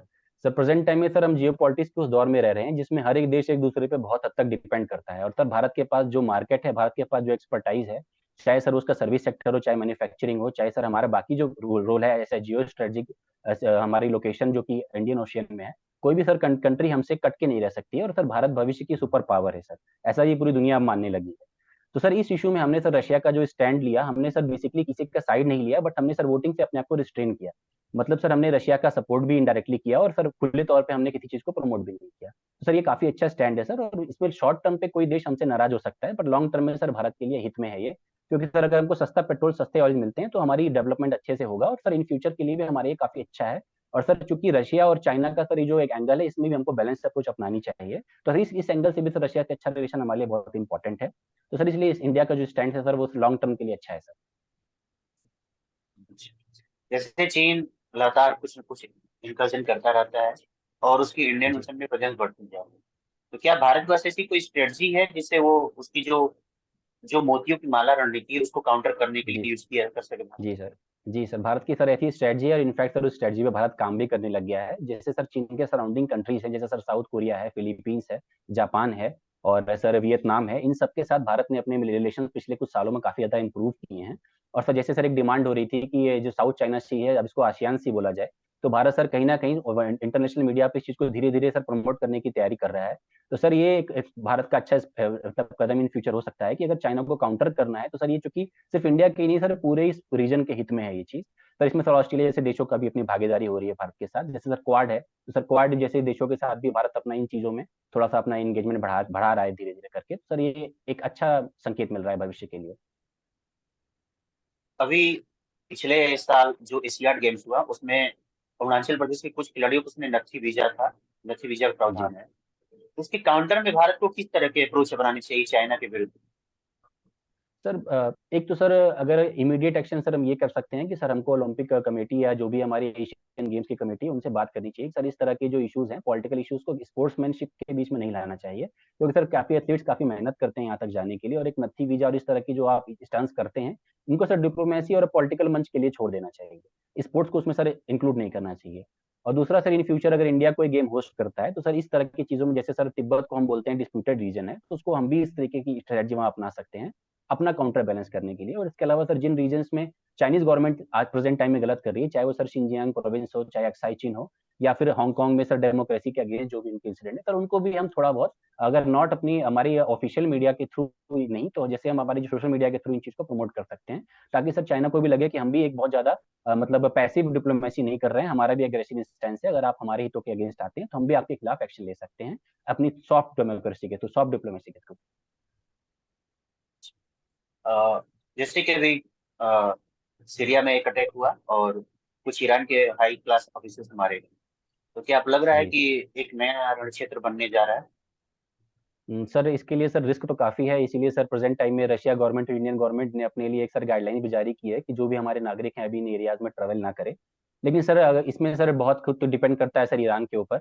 अगर सर ईरान अपना action sir in future consequences को ध्यान में रखे बिना करता है, तो सर एक वॉर की कंडीशन बन सकती है। लेकिन सर मुझे ऐसा लगता है कि ईरान इनडायरेक्टली करेगा। जैसे हिजबुल्लाह को ईरान सपोर्ट करता है, तो सर अभी हिजबुल्लाह ने अटैक किया इसराइल के ऊपर, तो सर डायरेक्ट इन्वॉल्वमेंट तो ईरान नहीं करेगा, क्योंकि सर ऐसी गलती एक बार पहले अरब कंट्रीज कर चुकी हैं हिस्ट्री में।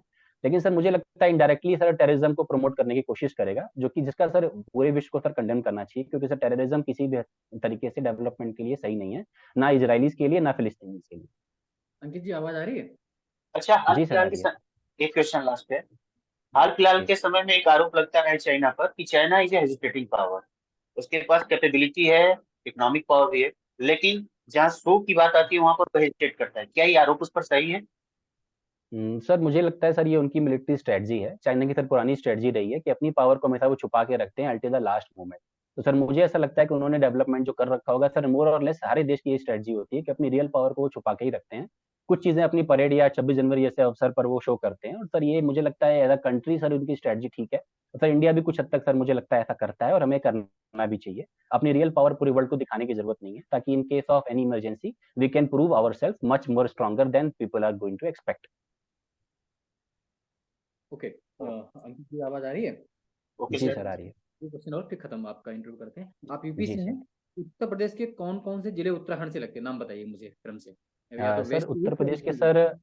जी सर 7 जिले लगते हैं सर उत्तराखंड के, जैसे नहीं, मतलब यूपी यूपी के। के। जी सर यूपी के। हाँ सर बताइए। एक मुजफ्फरनगर, बिजनौर, सहारनपुर, पीलीभीत, और सर ऐसे ही सर कुछ जिले और भी हैं सर। एग्जैक्ट अभी सर सारे के नाम मैं रिकॉल नहीं कर पा रहा हूँ, लेकिन सर 7 जिले यूपी के टच होते हैं उत्तराखंड से। उत्तराखंड में 4 धाम हैं। 4 जी। धाम कौन कौन से हैं? जी सर, गंगोत्री है, यमुनोत्री है, बद्रीनाथ जी हैं, और केदारनाथ जी। आपने ज्योग्राफी में एक वर्ड सुना है प्रयाग। प्रयाग क्या होता है? उत्तराखंड के 5 प्रयाग बता दीजिए मुझे क्रम से। सर प्रयाग वो होता है जहाँ नदियों का सर संगम होता है, उसको प्रयाग कहते हैं सर। उत्तराखंड में सर सीक्वेंस से देखा जाए तो विष्णु प्रयाग, कर्ण प्रयाग, नंद प्रयाग, देव प्रयाग, सर ये पूरा सीक्वेंस में ऊपर से नीचे तक है, और उसमें सर अलग अलग नदियां आपस में आकर मिलती हैं। कौन कौन सी नदियां मालूम है? जी सर, सर विष्णु प्रयाग में सर धौली गंगा मिलती है, सर पिंडार मिलती है अलकनंदा के साथ, और sir sir sir Dev Prayag में सर भागीरथी मिलती है। सर मुझे याद है सर, बट अभी थोड़ा सा सर रिकॉल करने में, सर बेसिक फैक्ट है सर, ये मेरे नोट्स में स्टार्टिंग में ही लिखा हुआ है सर। ठीक है। जी। अच्छा, उत्तराखंड में बहुत झीलें हैं, लेक्स बहुत हैं, आप जी। जानते हैं। किस जिले में जी सर्वाधिक सर। लेक्स हैं उत्तराखंड में? सर नैनीताल है सर, सिटी ऑफ लेक्स भी बोलते हैं सर उसको, नैनीताल में ही है सर। अब बोलते जरूर हैं, बट मेरा क्वेश्चन ये है कि number of lakes, maximum number of lakes in which district? The answer will be Nainital. Sir नहीं, आंसर नहीं है, चेक कर लीजिएगा। तो सर मुझे नहीं पता सर, मुझे इन्फॉर्मेशन। हाँ, एक और क्वेश्चन, फिर आपका आंसर बाद में बता दूंगा मैं आपको पूछेंगे तो। उत्तराखंड की हिस्ट्री में बहुत से ऐसे चीजें मिली। एक गुफा मिली है लाखा उडियार की गुफा। जी सर। जिले में है फेमस, और क्यों फेमस थी लाखा उडियार, नाम सुना है? जी सर, सर चमोली में है ये, जहाँ तक सर मैं रिकॉल कर पा रहा हूँ चमोली में है, और सर यहाँ प्री हिस्टोरिक सर पेंटिंग्स मिली हैं, जिसके लिए सर ये फेमस है। हाँ, चमोली में नहीं है, इसको देख लेना। आपका आंसर दूसरा सही है, लेकिन डिस्ट्रिक्ट गलत है ये। अच्छा, एक और, एक जी। मेला सुना होगा आपने, पाषाण मेला लगता है, कभी आपने सुना है? कहाँ लगता है उत्तराखंड में, क्यों फेमस है? बस लास्ट क्वेश्चन है मेरा। नहीं सर, मुझे इन्फॉर्मेशन नहीं। ठीक है, आपका इंटरव्यू समाप्त हुआ। अच्छा, अभी आप यहीं रुकिए, हम आपको फीडबैक भी तुरंत दे दें, क्योंकि इतना समय है नहीं। एक तो जी। आप क्योंकि इंटरव्यू दे रहे हैं लगातार, मेंस दे रहे हैं सॉरी, तो ठीक है, बट आपकी स्पीड ज़्यादा है। मेरी स्पीड भी बहुत जी। तेज जी। रहती है, स्पीड थोड़ी सी धीमी रखिए। जी। दूसरा क्या है कि पैनलिस्ट को सुनने की क्षमता भी रखिए। बोर्ड मेंबर बोले जी। उससे पहले मत बोलिए, है ना, मतलब थोड़ा सा ये रहता है सर कि मुझे लगा अगर सर टाइम कम है थोड़ा, इसलिए जल्दी जल्दी में कर रहा हूँ सर। आप लोगों के पास नहीं टाइम कम था ना, थोड़ा बहुत बच्चों का नहीं लेना है नहीं, सर, इसलिए वो मैं था जल्दी नहीं जल्दी बोल आता रहा है, हूँ। हम लोग भी देते थे यूपीएससी का मेंस इंटरव्यू, तो एक मन में रहता ही है कि हम बिल्कुल बोलेंगे, तो है ना, पैनलिस्ट को आप जी सर। धैर्य से सुनो, वो आपके लिए बेहतर रहेगा। यहाँ तो मान लीजिए हम जी आप सर। ऑन, तो फिर आप जानते हैं 50+ वाले होंगे, तो उनको और भी अच्छा नहीं लगेगा ये चीज़, है ना, कि आप बीच में ही मतलब जी। जी। चीज़ों जी। को, है ना, सर तो यहाँ सर मेरा यही रीजन था जल्दी जल्दी आंसर देने का, क्योंकि सर मैं आप लोगों का टाइम बचाना चाह रहा हूँ, बहुत बच्चे नहीं वेटिंग नहीं, कर मैं रहे हैं ना सर, टाइम इसलिए आपको जल्दी पूरा जल्दी दूंगा, बोल ऐसी रहा कोई बात नहीं है, आप बिल्कुल मत बताइए। और दूसरा हूँ। जी देखिए, सर। अनुसंधान भी आपकी गलती है, आपने कहा बनारस के पास जौनपुर। ये आप अगर बोलेंगे तो बोर्ड को बहुत बुरा लगेगा, बोर्ड को लगेगा कि ये मतलब हमको अंडर एस्टिमेट कर रहा है, हम जानते ही कुछ नहीं है। यहाँ तो लेकिन चलिए सर कोई बोर्ड बात ये नहीं। क्वेश्चन अब पूछेगा नहीं सर, ये कोडिंग सिस्टम हो गया है ना, वो आपका कोडिंग होम टाउन सिस्टम नहीं नहीं है, पूछेगा। मेरी बात सुनिए, कोडिंग सिस्टम है बिल्कुल सही। आपसे जैसे पूछेगा हाई जी। स्कूल आपने कहाँ से किया है, 10th कहाँ से किया है, 12th कहाँ से किया, आप बता देंगे तो जान जाएगा कहाँ से किया है। स्कूल तो पूछते ही पूछते हैं। कोडिंग सिस्टम जी। यूपी जी। में भी है 103 302, बट वो पूछते हैं कि आपने स्कूलिंग कहाँ से की है, ग्रेजुएशन कहाँ का, जी। तो आपने आप पूछेंगे वो। दूसरा ये, और दूसरा क्या है कि कहीं कहीं चीजें क्या होता है कि एक मन में रहता है कि हमें सब आता है, तो सब आने के चक्कर में शायद और जल्दबाजी मत बोले, नहीं आ रहा है तो सॉरी कहने की आदत डालें। अब लेक है तो अब नैनीताल में नहीं है, चमोली में है वो। गुफा जो है गुफा अल्मोड़ा में है वो। मतलब बहुत से ऐसे हाँ सर, लोकल हैं अल्मोड़ा में है सर जी सर।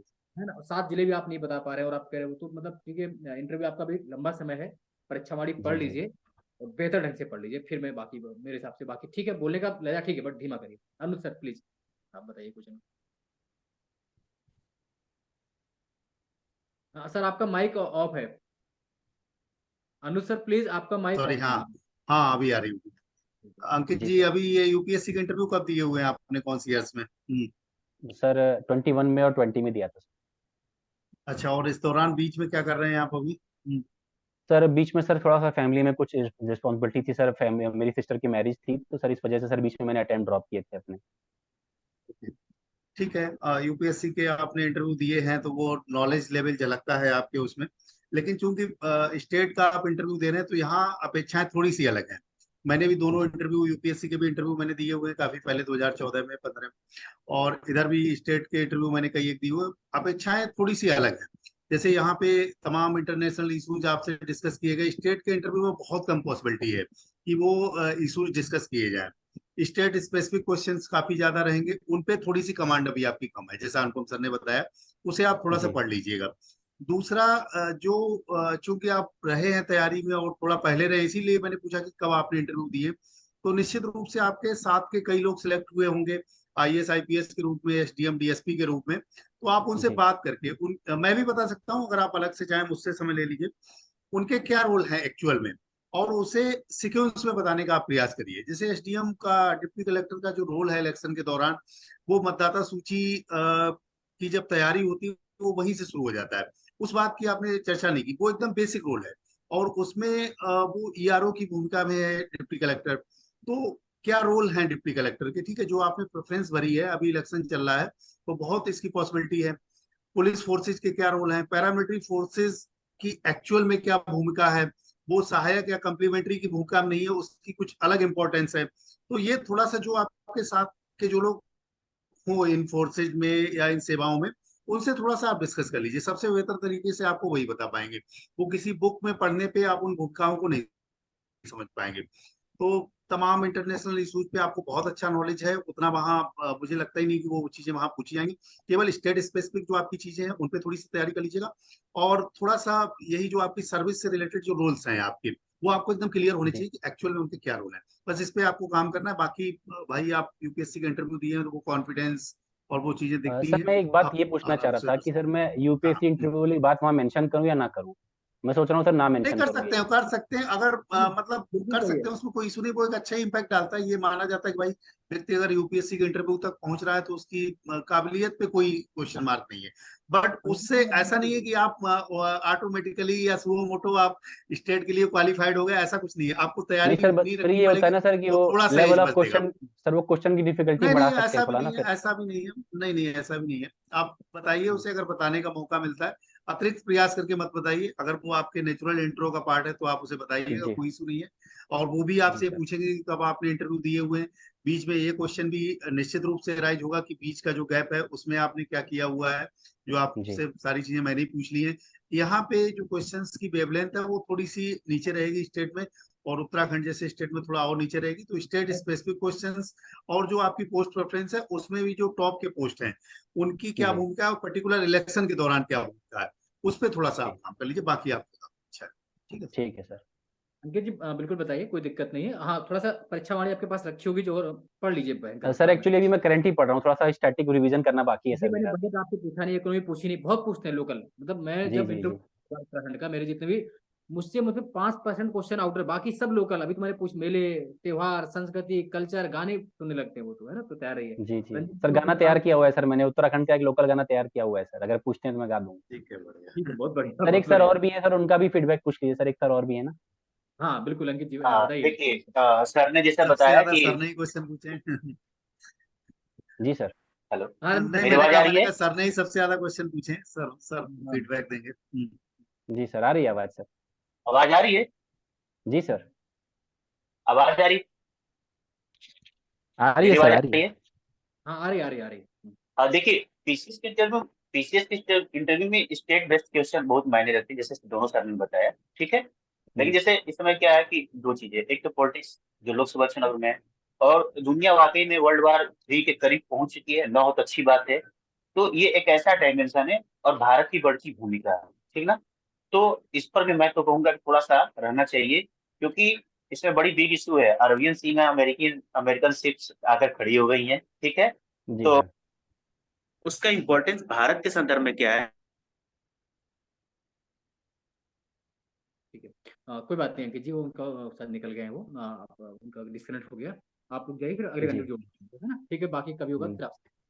सर हमारी ओर बॉडी से आपको लैंग्वेज वाइज ठीक है ना सर? बॉडी लैंग्वेज वाइज ठीक है ना सर? जौनपुर का नाम करके हाँ, हैं मैंने, तो पर्याप्त है आपको। ठीक है, ओके। जी बेस्ट।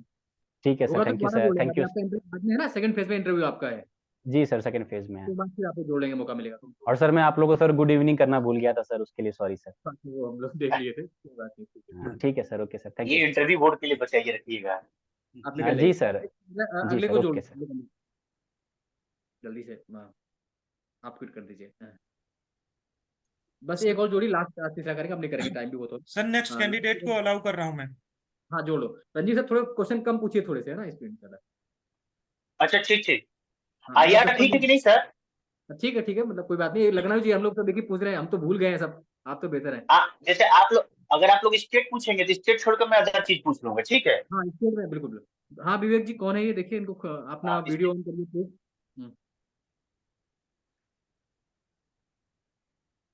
आवाज आ रही है आपको, नहीं आ रही मेरी?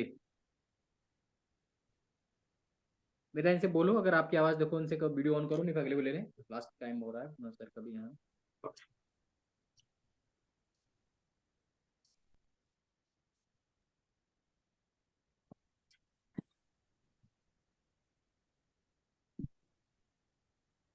विवेक जी आपको आवाज आ रही है सर की? आ रही है सर। आप अपना वीडियो ऑन करिए। ओके ओके, ऑन कर रहा हूँ सर। और भी कोई है क्या वेटिंग में? हाँ, जी सर। अरे वाह विवेक जी, आप कहाँ हावड़ा ब्रिज पे खड़े हुए हैं? नहीं सर, ये फोटो लगी है बस। Good evening sir. Good evening, good evening. Sir intro दीजिए अपना थोड़ा सा, फिर हम लोग बात करें ताकि आपसे। सर मैं विवेक कुमार गुप्ता, जिला हरदोई का रहने वाला हूँ सर। अच्छा। मैंने सर एमए इतिहास से अपना एमए किया हुआ है, प्राचीन भारतीय इतिहास से।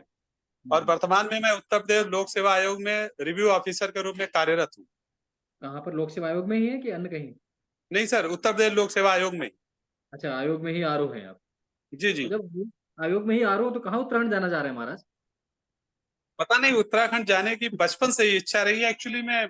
तो इसके पहले जब कभी कोई भी इंटरव्यू आईएएस का भी दिया तो सेकंड प्रेफरेंस मेरी हमेशा उत्तराखंड ही रही सर। अच्छा, मतलब चूंकि आरओ की जॉब हुई लोक सेवा आयोग में बेहतर है, कहाँ उत्तराखंड में आप 2-3 पोस्ट के अलावा वहाँ कहाँ चमोली और माणा और मुनस्यारी में, धारचूला में पड़े रहेंगे? मैं तो रहा हूँ 10 साल उत्तराखंड में, तो बड़ा टिपिकल जीवन होता है। क्यों आप इलाहाबाद छोड़ना चाहते हैं भाई? एक एक ही आंसर है, प्रकृति से लगाव हद से ज्यादा है इसलिए और जाना चाहता हूँ।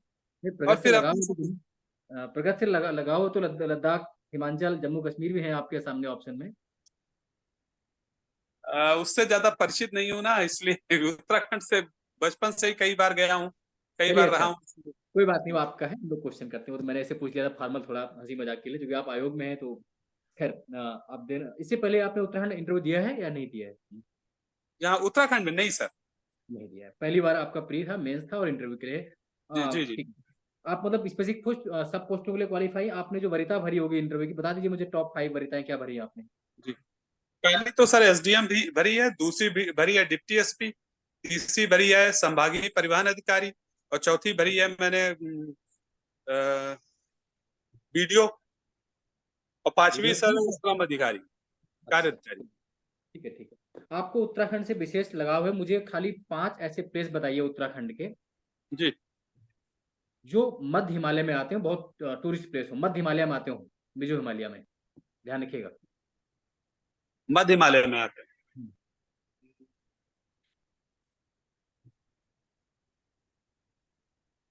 अल्मोड़ा, पिथौरागढ़, रानीखेत, कौसानी। कौसानी, कौसानी किस जिले में आता है? कौसानी सर पिथौरागढ़ जिले में आएगा। पिथौरागढ़ जिले में आएगा। जी। अच्छा, कौसानी कभी गए हैं इससे पहले कि नहीं गए? सर गए, कौसानी में 2 बार जा चुका हूँ। सर तो गए कौसानी भी में सर मुनस्यारी और मुनस्यारी के आगे धारचूला तक, नेपाल बॉर्डर तक गया था, काला पानी वगैरह। ठीक है, कौसानी आप गए हैं और आप 2 बार जा चुके हैं, आपने पढ़ा भी है, तो जी। डिस्ट्रिक्ट गलत मत। कौसानी बेसिकली बागेश्वर में, पिथौरागढ़ में नहीं है। अच्छा अच्छा, ओहो सॉरी सर, सॉरी। आपने कहा ना 2 बार गया हूँ, और दूसरी बात, और आप मुनस्यारी के आगे धारचूला नहीं है, मैं आपको नहीं नहीं नहीं, मुनस्यारी पिथौरागढ़ में मैं चला गया। कोई बात नहीं, चलिए। अच्छा ये बताइए, एक वहाँ पर लोकल देवता है, अगर आप कभी मंदिर है गोलू देवता का, बहुत मान्यता हाँ है वहाँ की। बताइए गोलू देवता को क्या जानते हैं, क्या मान्यता है, वो किस संप्रदाय से थे और क्यों, उनका इतिहास क्या है गोलू देवता का? गोलू देवता का मंदिर सर याद नहीं कर पा रहा हूँ मैं भी। याद नहीं कर पा रहे? अच्छा, मुनस्यारी में आप मुनस्यारी गए? जी मुनस्यारी गया हूँ मैं। मुनस्यारी का नाम कैसे पड़ा और क्या है उसका इतिहास है, बताइए। सर ये बताना संभव नहीं है, याद नहीं आ रहा सर, याद नहीं। नहीं यार, आप यूपी से हैं, तो जी उत्तर यूपी प्रदेश से। में कौन कौन से जिले उत्तराखंड से लगते हैं? उत्तर प्रदेश से उत्तराखंड के कितने जिले लगते हैं?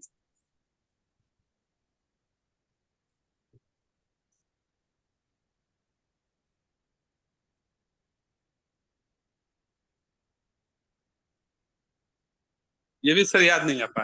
अच्छा, आप प्रयागराज से हैं, प्रयाग का मतलब क्या होता है ये बताइए, और उत्तराखंड के जो 5 प्रयाग हैं उनमें कौन कौन सी नदियां, बता दीजिए मुझे। 5 प्रयाग के नाम बताने। हाँ, कौन कौन सी रिवर है, प्रयाग का अर्थ क्या होता है? प्रयाग का अर्थ है सर संगम होता है। अच्छा, वहां 5 प्रयाग हैं, देव प्रयाग, नंद प्रयाग, विष्णु प्रयाग। क्रम से देव, बताइए, या तो नीचे से ऊपर या ऊपर से नीचे। क्रम बताना सर संभव, याद नहीं आ रहा सर, क्रम क्रम नहीं याद है, नाम याद है। कोई बात नहीं, अनुज सर प्लीज। जी हाँ, मैं सर को बोला, अगले सर। विवेक जी, अभी आप उत्तर प्रदेश लोक सेवा आयोग में रिव्यू ऑफिसर हैं, जी किस बैच के हैं आप? सर, ये 2021 बैच के। अच्छा, रिसेंट अभी बैच के हैं। ठीक है, रिव्यू टर्म का टेक्निकल अर्थ क्या है? क्या रिव्यू करते हैं आप? रिव्यू सर जैसे हम लोग प्रशासन के जितने भी जो कार्रवाइयां अनुशासन की होती हैं, उन चीजों का सर रिव्यू करते हैं कि वो कहाँ कहाँ पे कुछ गलती हो रही, कहाँ पे नहीं हो रही, वही सारी रिव्यू की जाती है। आपको लगता है कि वास्तव में इस लेवल पे एक्चुअल में हम लोग रिव्यू करते हैं, या कई चीजों को केवल हम परंपरा के रूप में फॉलो करते हैं? एक्चुअल स्थिति क्या है? क्योंकि रिव्यू शब्द तो काफी बड़ा हो गया। रिव्यू पिटीशन शब्द आपने जी सुना होगा कोर्ट के संबंध में, तो जी जी रिव्यू शब्द बिल्कुल। बहुत गंभीर शब्द है। लेकिन वास्तव में जो आपका काम है वो मतलब एक ट्रेडिशनल काम है, या वास्तव में आप कुछ चीजों को रिव्यू कर सर पाते हैं? सिंपल सी बात है, हम लोग सर रूल्स एंड रेगुलेशन से बने हैं। हमारी जो नियमावली दी गई है, हम सिर्फ उनको फॉलो करते हैं और उसी हिसाब से बस देखते हैं कि वायलेशन ऑफ रूल्स ना हो पाए, उसी हिसाब से हम लोग काम करते रहे। उसमें अच्छा, ट्रेडिशन का हायरार्की भी। क्या है आपके डिपार्टमेंट में? जी किस तरीके से आपका हायरार्की क्या है आपके डिपार्टमेंट, पदानुक्रम क्या है? जी, हायरार्की यह है कि हमारे यहाँ सबसे निचले स्तर पर कंप्यूटर असिस्टेंट है, then assistant review officer, section officer, under secretary, deputy secretary, joint secretary, और फाइनली द कार्यालय के हेड जो हैं वो सेक्रेटरी। हम्म। आपने फर्स्ट प्रेफरेंस एसडीएम की बताई है, और आप चूंकि लोक सेवा आयोग में ही हैं और जी उत्तराखंड या उत्तर प्रदेश का लगभग सेमी है एडमिनिस्ट्रेशन, तो जी। एक्चुअल में कोई एसडीएम की पोस्ट होती है नोटिफिकेशन में? देखा है आपने? डिप्टी कलेक्टर नाम से आती है सर। ओके, डिप्टी कलेक्टर और एसडीएम अलग हैं, दोनों की भूमिकाएं, दोनों की अथॉरिटी अलग है। ये जी गलती अक्सर लोग करते हैं, और आप अपने आप ही देखते होंगे कि ये क्वेश्चन सभी पैनल के मेंबर्स जरूर करते हैं जब आप लोग कह देते हैं कि एसडीएम मेरी फर्स्ट प्रेफरेंस है, क्योंकि पोस्ट जो मूल पद है वो डिप्टी कलेक्टर का है। ठीक है, तो ये गलती मत करिए, आप तो पर्टिकुलर मत करिए, आप चूंकि लोक सेवा आयोग में ही हैं, तो इस ओके, वजह से थैंक यू। आपको अपेक्षा नहीं की जाए। बीडीओ को आपने रखा हुआ है अपने प्रेफरेंस में, बीडीओ के क्या कार्य हैं? वीडियो सर ब्लॉक लेवल पर जितनी भी योजनाएं हैं उनको कोऑर्डिनेट करके और उनके लिए पैसे सैंक्शन करके, आप कह सकते हैं कि विलेज लेवल पर कोऑर्डिनेट करके उसको ढंग से लागू कराना काम। कुछ और योजनाओं के नाम आप बता सकते हैं जो ब्लॉक स्तर पर लागू की जाती हैं? ब्लॉक लेवल पे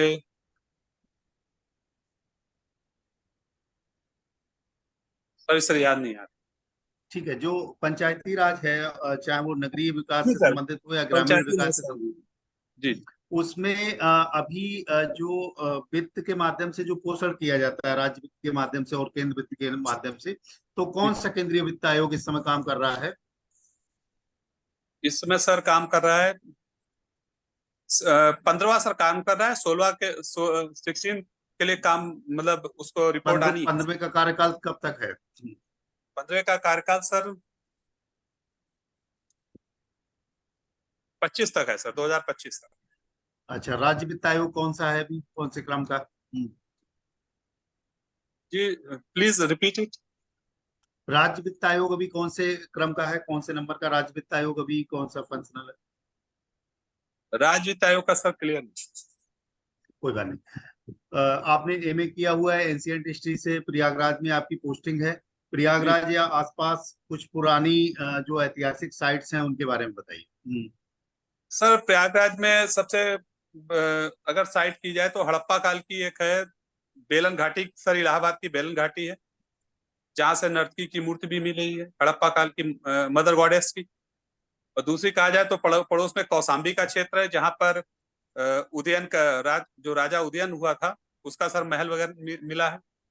और एक कहा जाए तो सनौली सर क्षेत्र है, हड़प्पन साइट, वो भी मिली। सर क्या आपने बेलन घाटी या कौसाम्बी बताई, ये पर्टिकुलर आपने बहुत ब्रॉड एरिया बता दिया। मैं कुछ साइट्स की मैंने जानकारी ली थी, नेम ऑफ साइट्स। साइट जब हम शब्द इस्तेमाल करते हैं तो वो स्पेसिफिक होती है, जब हम क्षेत्र की बात करते हैं रीजन, तो रीजन बहुत ब्रॉड होता है। सर हथनौरा सर एरिया पड़ रहा है, हथनौरा साइट। ठीक है। अच्छा, हरदोई से आप बिलोंग करते हैं, गंगा एक्सप्रेस भी जो बन रहा है वो हरदोई को कनेक्ट करता है? जी सर, कनेक्ट तो नहीं, लेकिन हरदोई से सर वो कनेक्ट हो जाता है साइट से। ओके। डायरेक्टली कौन कौन से कनेक्ट कर रहा है। डिस्ट्रिक्ट, कौन कौन से डिस्ट्रिक्ट से होके जा रहा है Ganga express way? Sorry sir, नहीं याद आ रहा पूरा। ओके। कोई और एक्सप्रेस वे इस समय बन रहा है जो उत्तराखंड को कनेक्ट कर रहा है एनसीआर से?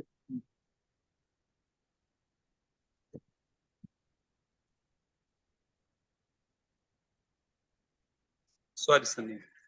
कोई बात नहीं, ठीक ठीक है, ठीक है सर। बनी सर। हाँ सर, मेरी आवाज आ रही है? जी आ रही sir.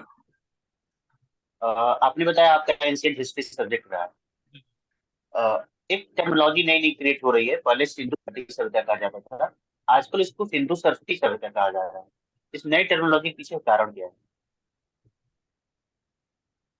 Sir please question repeat. मैंने कहा जैसे हम लोग पढ़ते आ रहे थे कि सिंधु घाटी सभ्यता या हड़प्पा मोहनजोदड़ो सभ्यता, लेकिन आजकल एक नया डिस्कोर्स में एक नई टर्मिनोलॉजी आ रही है, सिंधु सरस्वती सभ्यता। ऐसा क्यों हो रहा है? ये बदलाव में, इस बदलाव में सरस्वती शब्द क्यों जोड़ा जा रहा है?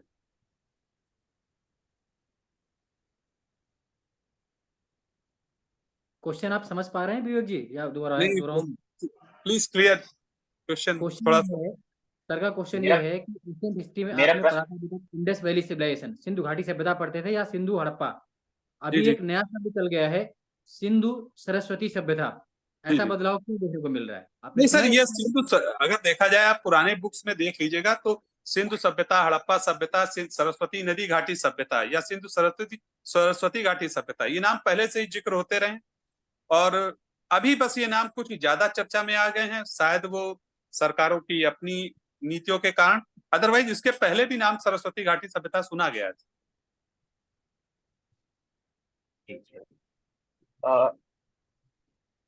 जैसे एक सिकंदर के बारे में कहा जाता है कि उस समय के किसी भी चाहे ब्राह्मी हो, प्राकृत हो या संस्कृत हो, उसमें बहुत ज्यादा मेंशन नहीं है उसका, फिर भी हमारे सिलेबस में उसका बहुत बड़ा हिस्सा आता है। ऐसा क्यों है हमारे इतिहास में? सिकंदर का सर, हाँ। सिकंदर के आने से सबसे पहली बात है कि हमने अपने इतिहास में तारीखों का प्रयोग करना शुरू किया। दूसरी बात, ग्रीक जो एस्ट्रोनॉमी है, या कह सकते हैं कि ज्योतिष शास्त्र है, उसका भी हमारे काफी प्रभाव पड़ा है।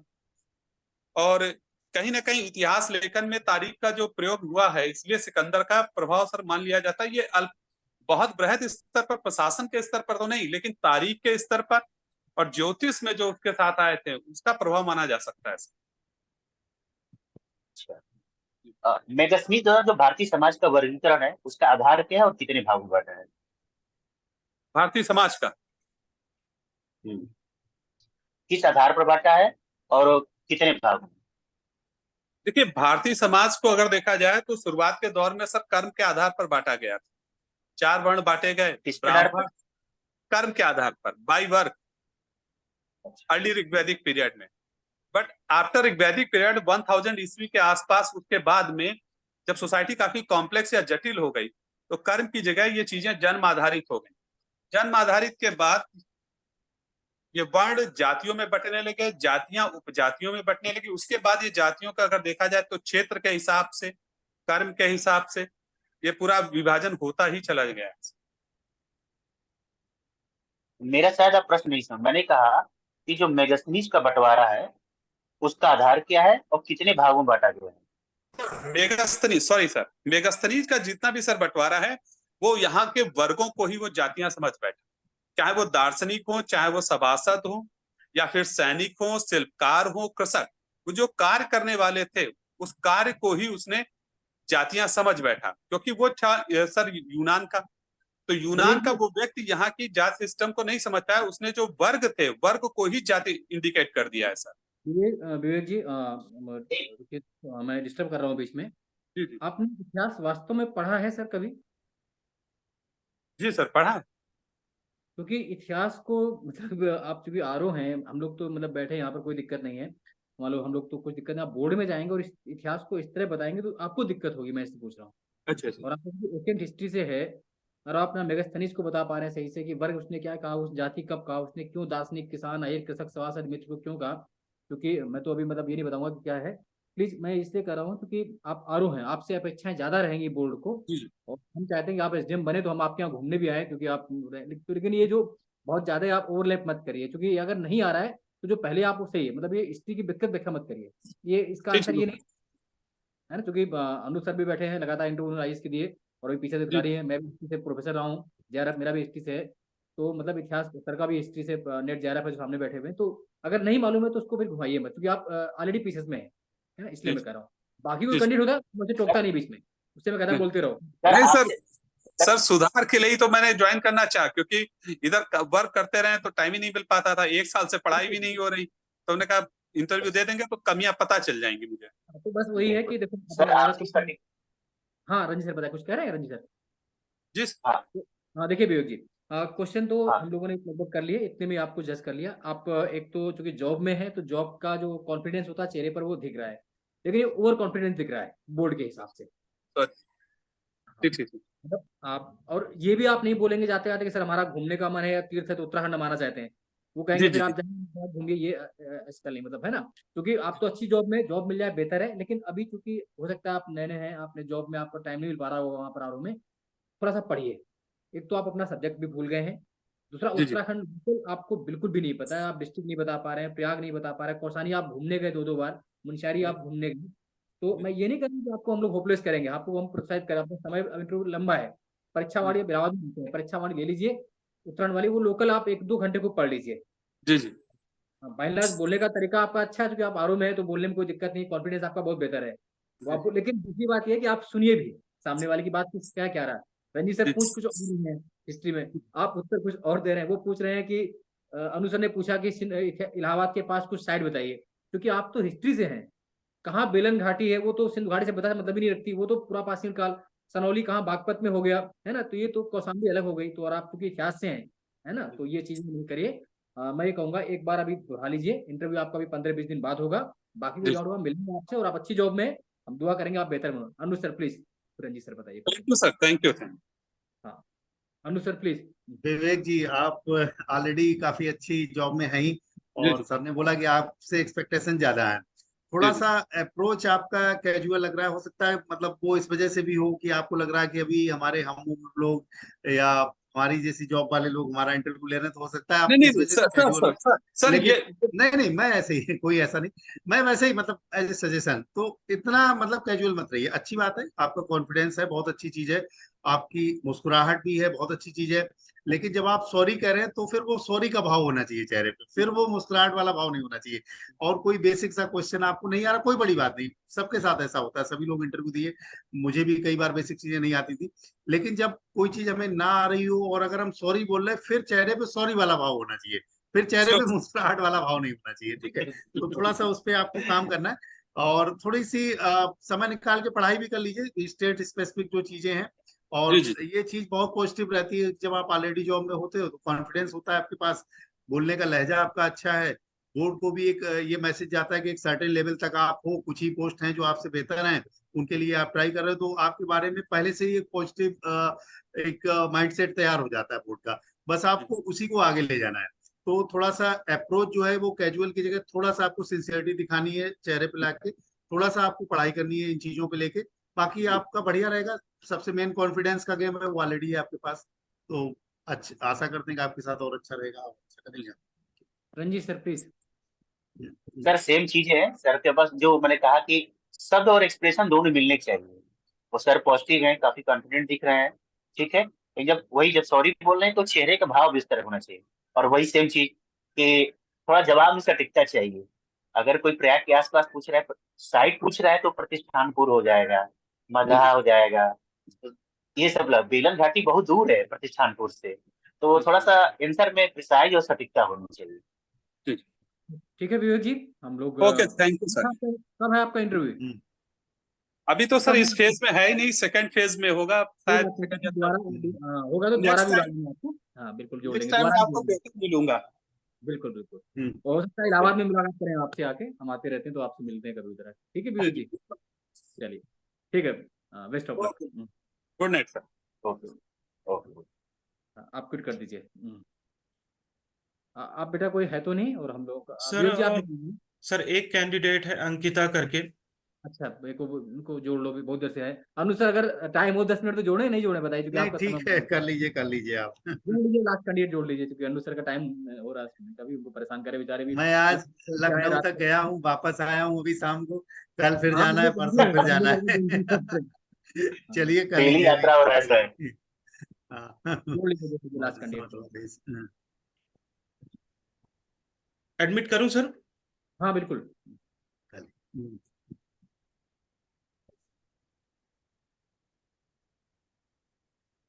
इतने कैंडिडेट आए रंजीत सर, यार मुझे तो एक आधी कैंडिडेट से लगे, ये तो बिल्कुल अभी जो बहुत बात नहीं, आरओ में लग रहा है कि लोग रहते हैं इस तरीके के लोग कैजुअल। सर हाँ अंकिता जी बेटा आप वीडियो ऑन करिए।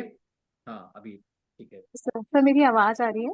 हाँ प्रॉपर आवाज आ रही है, अपना इंट्रो दीजिए। हाँ आप। Good evening sir.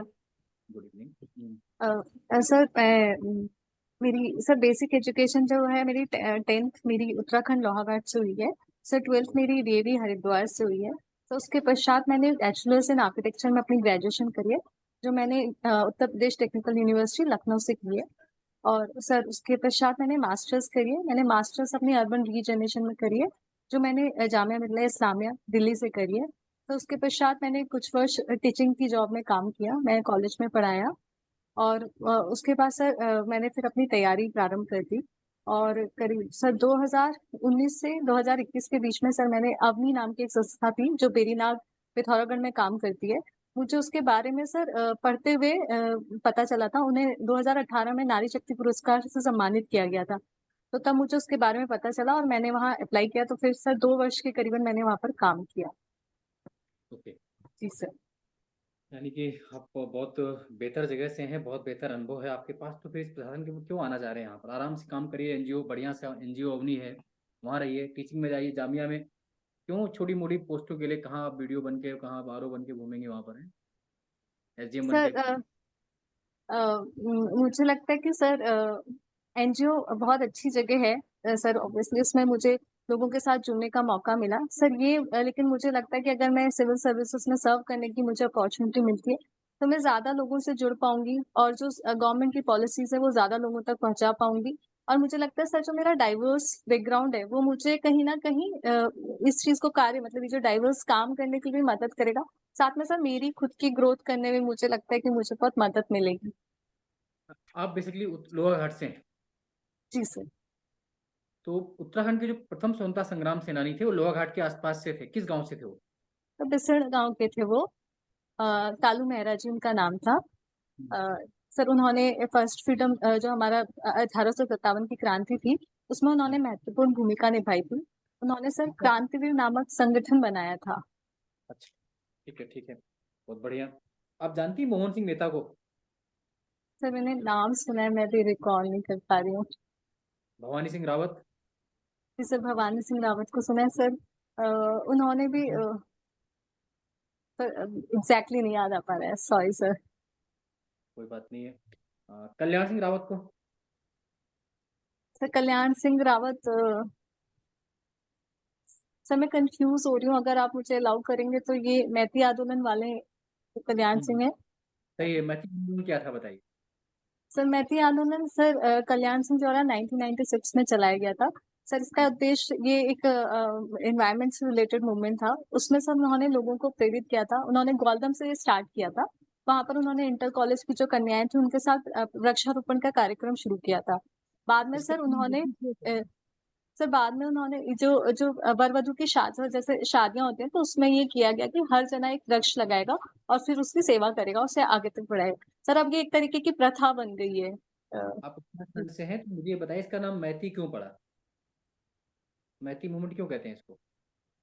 Maithili sir क्योंकि हस्बैंड वाइफ से जुड़ा हुआ है और शादी से जुड़ा हुआ है।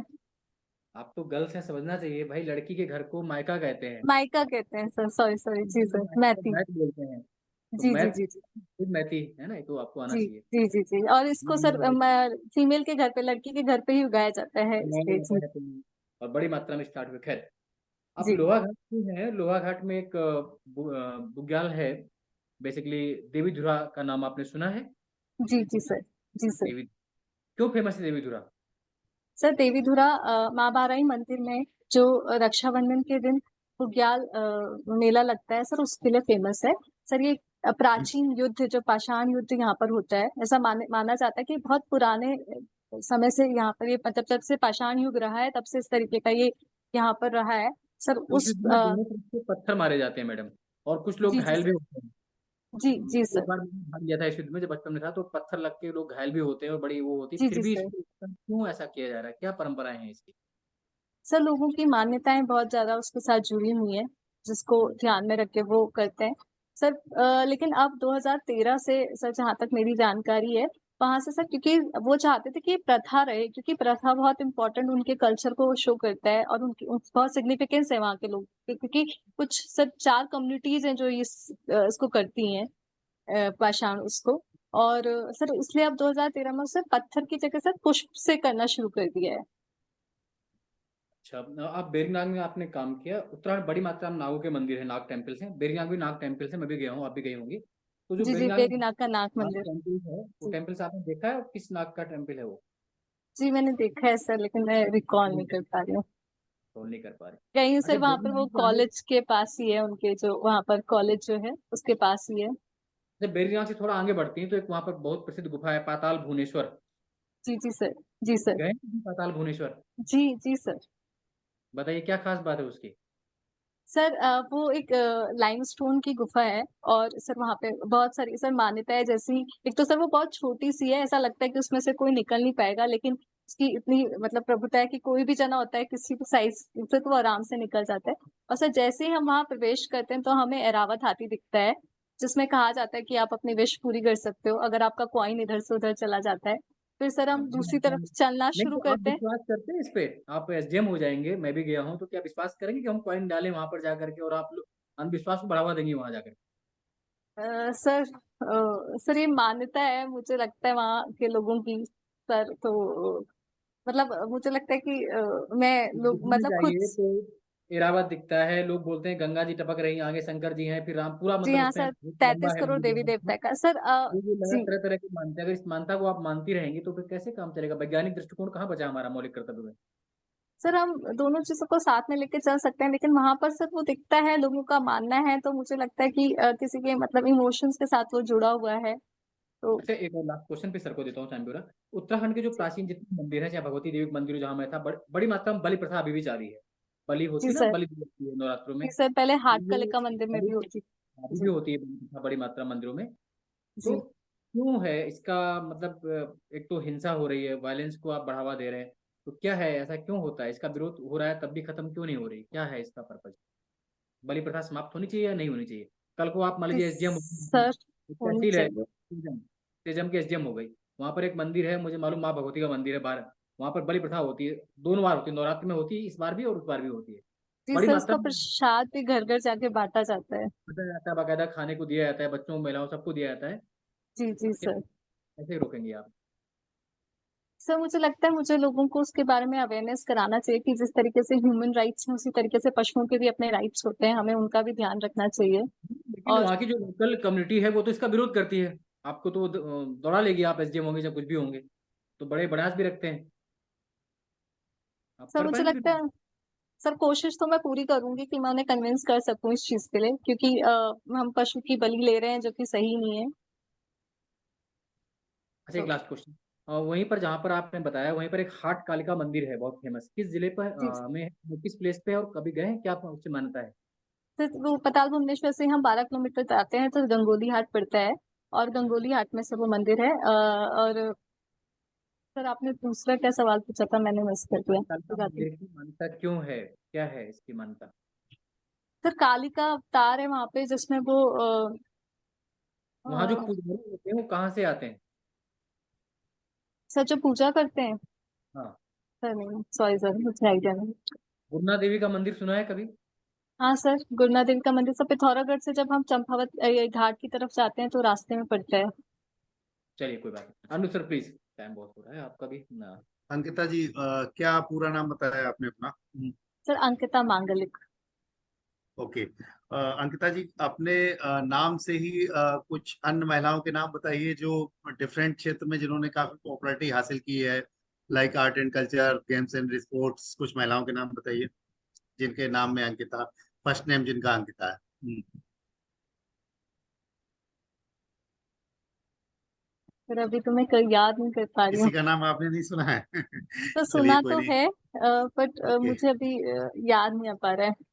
एक अंकिता बिस्ट का मैंने नाम सुना है सर, पर मुझे बिल्कुल याद नहीं आ पा रहा है कि किस रेफरेंस ठीक में है, मैंने कई उनका नाम कई सुना कई है। नेम्स हैं, आप अंकिता बहुत कॉमन नेम है, और आप सर्च जी करेंगे तो आपके नाम वाले कई ऐसे महिलाएं हैं जिन्होंने कई क्षेत्रों में काफी ख्याति हासिल की है, उसे आप जी देख जी लीजिएगा। जी। हरिद्वार शब्द का लिटरल मीनिंग क्या है?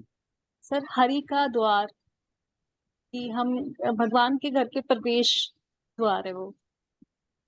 द्वार शब्द का इसमें कुछ केवल द्वार शब्द का स्पेसिफिक क्या अर्थ है, मतलब उसका जो लिटरल मीनिंग है उससे अलग हटके जियोग्राफिकल मीनिंग क्या है द्वार शब्द का? सर द्वार शब्द सर हमारे जो शिवालिक और जो हमारे फुटहिल्स होते हैं उसके बीच से जब हम जो फुटहिल से जब हम माउंटेन्स को जोड़ जो होती है वैली सर, उसको हम द्वार कहते हैं। ओके। तो दून आपको हमारे। ना, ठीक है ठीक है। नारी शक्ति पुरस्कार मिला हुआ किस क्षेत्र का ये पुरस्कार है, क्या काम आपने किया है इसमें? सर सर जिस संस्था में मैं काम करती थी, तो जो उनकी को फाउंडर थी रश्मि भारती थी, उनको सर मिला था ये पुरस्कार ओके ओके। किस 2018 में। क्षेत्र में दिया जाता है पुरस्कार? तो ये महिला सशक्तिकरण के लिए अगर आपने कोई कार्य किया है तो उसके लिए आपको ये दिया जाता है। महिला ओके, सशक्तिकरण या आर्ट एंड कल्चर को स्प्रेड करने के लिए महिला द्वारा कोई काम किया जाता है तो उस क्षेत्र में दिया जाता है। ठीक है। तो जिस क्षेत्र में आप काम कर रही थी उसे मैं लार्जली उसे पब्लिक सेक्टर ही मानता हूँ। एनजीओ जी की सर। भी अगर मैं डेफिनेशन में जाऊं तो वो प्राइवेट ना होके वो पब्लिक सेक्टर है, पब्लिक सेक्टर उसके लिए एक अच्छा टर्म है। और आप पब्लिक सेक्टर से स्पेसिफिक गवर्नमेंट सेक्टर में आना चाह रहे हैं, तो क्या ऐसे एडवांटेज हैं या क्या ऐसी डिफरेंट चीजें हैं जो आपको आकर्षित कर रही हैं, जबकि पब्लिक सेक्टर में ऑलरेडी आपकी उपलब्धियां काफी अधिक हैं और आपने काफी अच्छा काम किया है समाज के लिए, आप कर सकते हैं। गवर्नमेंट सेक्टर में क्या ऐसी चीजें हैं, क्या ऐसे एडवांटेज हैं जो आपको और बेहतर करने में मदद करेंगे? सर मुझे लगता है सर एनजीओ में जब हम काम करते तो हमारा एक सीमित दायरा रहता है। जैसे मैं जब काम करती थी तो मैं एजुकेशन सेक्टर में स्कूल के साथ जुड़ी हुई थी, तो मेरा कुछ दायरा था, मैं कुछ बच्चों के साथ या उनके पेरेंट्स के साथ ही जुड़ पाती थी, और कुछ कुछ चीजों में ही मैं उनको फैसिलिटी दे पाती थी। और कई चीजों में सर क्योंकि एनजीओ बहुत सारा चीज अपनी फंडिंग पे डिपेंड करता है, तो सर कोविड के दौरान मैंने ये रियलाइज किया कि कितना हमें फंडिंग की प्रॉब्लम्स हुई, जिसकी वजह से हमें काफी कठिनाइयां भी परेशानी हुई। तो सर वहीं मुझे लगता है कि अगर पब्लिक सेक्टर में काम करने की आपको अपॉर्चुनिटी मिलती है तो आप सर एक तो बड़े लेवल पे आप काम कर सकते हो, और सर उसके लिए हमारे पास, क्योंकि गवर्नमेंट द्वारा हमें प्रोजेक्ट्स जो होते हैं इम्प्लीमेंट करने होते हैं, तो हमारे पास फंडिंग की ऐसा इतनी कोई प्रॉब्लम नहीं आती, क्योंकि हम सरकारी वो करते हैं। और सर फंडिंग के तीसरा अलावा एक, और क्या एडवांटेज है?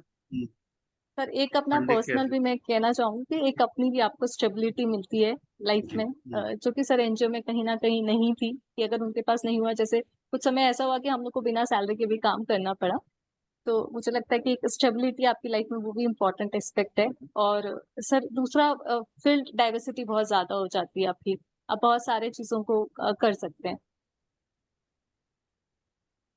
एक एक दो की पॉइंट आप मिस कर रहे हैं, मैं उन्हें सुनना चाहता था। देखिए, बात आप डाइवर्सिटी की करें या लिमिटेड एरिया की करें, तो हकीकत ये है कि कई एनजीओ इतना बेहतर काम कर रहे हैं कि गवर्नमेंट भी उतना बेहतर काम नहीं कर पा रही है। डाइवर्स क्षेत्रों में काम कर रहे हैं और उन क्षेत्रों में उनकी जो अचीवमेंट है वो गवर्नमेंट की अचीवमेंट से बहुत आगे है। लेकिन फिर भी कुछ ऐसी चीजें हैं जो गवर्नमेंट सेक्टर को कुछ एडवांटेज स्थिति में रखते हैं, और वो स्पेसिफिक पॉइंट मैं जानना चाह रहा हूँ। तो शायद एक मैं, आपने अच्छा बता दिया कि फंडिंग का इशू है, फंडिंग का इशू सही माना जा सकता है। गवर्नमेंट को उसमें जनरली ज्यादा आपके पास फंडिंग रहती है, तो उतना पब्लिक सेक्टर या एनजीओ में नहीं है। इसके अलावा क्या है? तो दूसरा मुझे ये लगता है कि हम विभिन्न मतलब सोसाइटी के विभिन्न जो लोग हैं उनके साथ हम कनेक्ट कर सकते हैं। तो यहाँ पर हमारा, मैंने आपको बताया था कि हमारा दायरा बहुत लिमिटेड था काम करने का। ठीक है, ठीक है सर। Sanjeev sir please. मेरी आवाज आ रही है? जी सर। मैम, आप आपने अपना क्वालिफिकेशन क्या बताया? सर मेरा जो ग्रेजुएशन है वो आर्किटेक्चर में है, बैचलर्स इन आर्किटेक्चर। हाँ। और सर मास्टर्स में, masters in urban regeneration. Urban regeneration sir, urban okay ma'am. Regeneration. Okay madam, आप एनजीओ में काम किए, तो ऐसा ही देखा गया है कि अभी हाल फिलहाल कुछ साल पीछे जाकर देखा जाए तो एनजीओ के ज्यादातर गठन दक्षिण भारत के क्षेत्र में ज्यादा और उत्तर भारत के क्षेत्र में कम रहा है। तो इसके पीछे कुछ विशेष कारण है या बस ऐसे ही लोगों की जागरूकता की कमी है? सर मुझे लगता है कि अगर सर मैं एग्जैक्ट, मुझे आंसर शायद नहीं पता है, लेकिन अगर आप मुझे अलाउ करते तो मैं गेस करना चाहूंगी, जो मेरी समझ है। ठीक मैम। तो मुझे लगता है कि जो दक्षिण के क्षेत्र हैं, क्योंकि अगर हम देखें उनको सब कोस्टल स्टेट्स हमारे हो जाते हैं, तो शुरू से वहां पर एजुकेशन, अगर हम देखें नॉर्थ के स्टेट से, तो एजुकेशन लेवल में सदर्न स्टेट्स ज्यादा पहले डेवलप हुआ है और अवेयरनेस भी डेवलप हुई है। और वो कहीं ना कहीं कोस्टल रीजन, क्योंकि उनका बाहरी देशों के साथ ज्यादा कॉन्ट्रैक्ट रहा, उनका डेवलपमेंट भी पहले हुआ। तो मुझे लगता है कि उन्होंने अपनी सब प्रॉब्लम्स को जल्दी समझ के और जल्दी अवेयर होकर, इसलिए शायद सर हो सकता है कि वहां पर एनजीओ जल्दी खुले हैं सर। मतलब फर्स्ट ज्योग्राफिकल अभी लोकेशन, हाल सेकंड फिलहाल वहाँ का में लिटरेसी रेट। ओके अभी हाल फिलहाल में सरकार ने एनजीओ के फंड को मतलब खर्च करने का कुछ क्राइटेरिया फिक्स किया है। इसके संबंध में कुछ जानकारी है? तो सर मुझे बस सर कुछ एफसीआरए रेगुलेशंस तो लाई गई थी, जिसमें फॉरेन कंट्रीब्यूशन को हाँ कंट्रोल हाँ किया गया था। बट सर कितना हाँ क्या सर, ये मुझे एग्जैक्टली नहीं याद, एग्जैक्टली नहीं सिर्फ जानकर। हाँ। मैम, जैसे एक ये माना जाता है कि जब भारत में मुस्लिम आक्रांता है तो उन्होंने कुछ स्थापत्य की कुछ कलाएं लेकर आए। तो उसमें जो सबसे बड़ी चीज थी वो मीनार और गुंबद। क्या वाकई ये इस्लामिक देन है या उन्होंने भी कहीं से सीखा था इसे? सर मिनारेट्स और इस्लामिक, सर हम देखते हैं सर, जो अगर हम आर्किटेक्चर का हम ओरिजिन देखते हैं, तो सबसे पहले मतलब आर्किटेक्चर डेवलप होना शुरू है वेस्टर्न साइड से, वेस्टर्न जो हमारी कंट्रीज है वहां पे डेवलप शुरू होना हुआ सर। तो बहुत सारे एलिमेंट्स जो इस्लामिक आर्किटेक्चर के हैं वो रोम और ग्रीक आर्किटेक्चर से लिए हुए हैं। तो सर उन्हीं को इवॉल्व करते करते सर उनके मिनारेट्स और जो सिस्टम है, डोम सिस्टम, ये आया है सर। जैसे हम ये जो बाइजेंटाइन का रोम का डोम देखते हैं और उनके पिलर्स देखते हैं, उससे कहीं ना कहीं इन्फ्लुएंस है अ, उत्तराखंड का कोई भौगोलिक विभाजन बताएंगे? सर। भाबर, दादर, शिवालिक सर, इस उसमें डिविजन्स बताने हैं। Geographical division. मैंने कहा कि अच्छा सर, जो भौतिक पूरा विभाजन बताना उत्तराखंड का। सर बताइए बताइए। सर भौतिक मतलब फिजिकल डिविजन्स ना उसके। यस, हाँ, physical division. Sir physical divisions में सर उसका एक तो ट्रांस हिमालयास आ जाते हैं सर, हिमाद्रीज आ जाते हैं, और फिर हमारे मिडल हिमालयास, शिवालिक्स, भावर एंड तराई वाला जो एरिया है सर, इस तरीके से वो डिवाइड है। उत्तराखंड में दर्रे काफी पाए जाते हैं, पासेस। जी इनका सर। क्रम आपको याद है, नॉर्थ टू साउथ? सर इनका तो सॉरी, मेरे को ना आपकी क्रम, आवाज थोड़ा order, north sir to south इनका ऑर्डर। ईस्ट टू वेस्ट या नॉर्थ, वेस्ट टू ईस्ट में, हाँ। Sir north north to south या टू साउथ, हाँ। साउथ। सर मैं वेस्ट टू ईस्ट बताऊं सर। सर एक तो हाँ, जैसे आपकी इच्छा हो। श्रृंगट दर्रा है जो कि हिमाचल प्रदेश से उत्तराखंड को जोड़ता है। सर उसके बाद मुलिंग दर्रा है।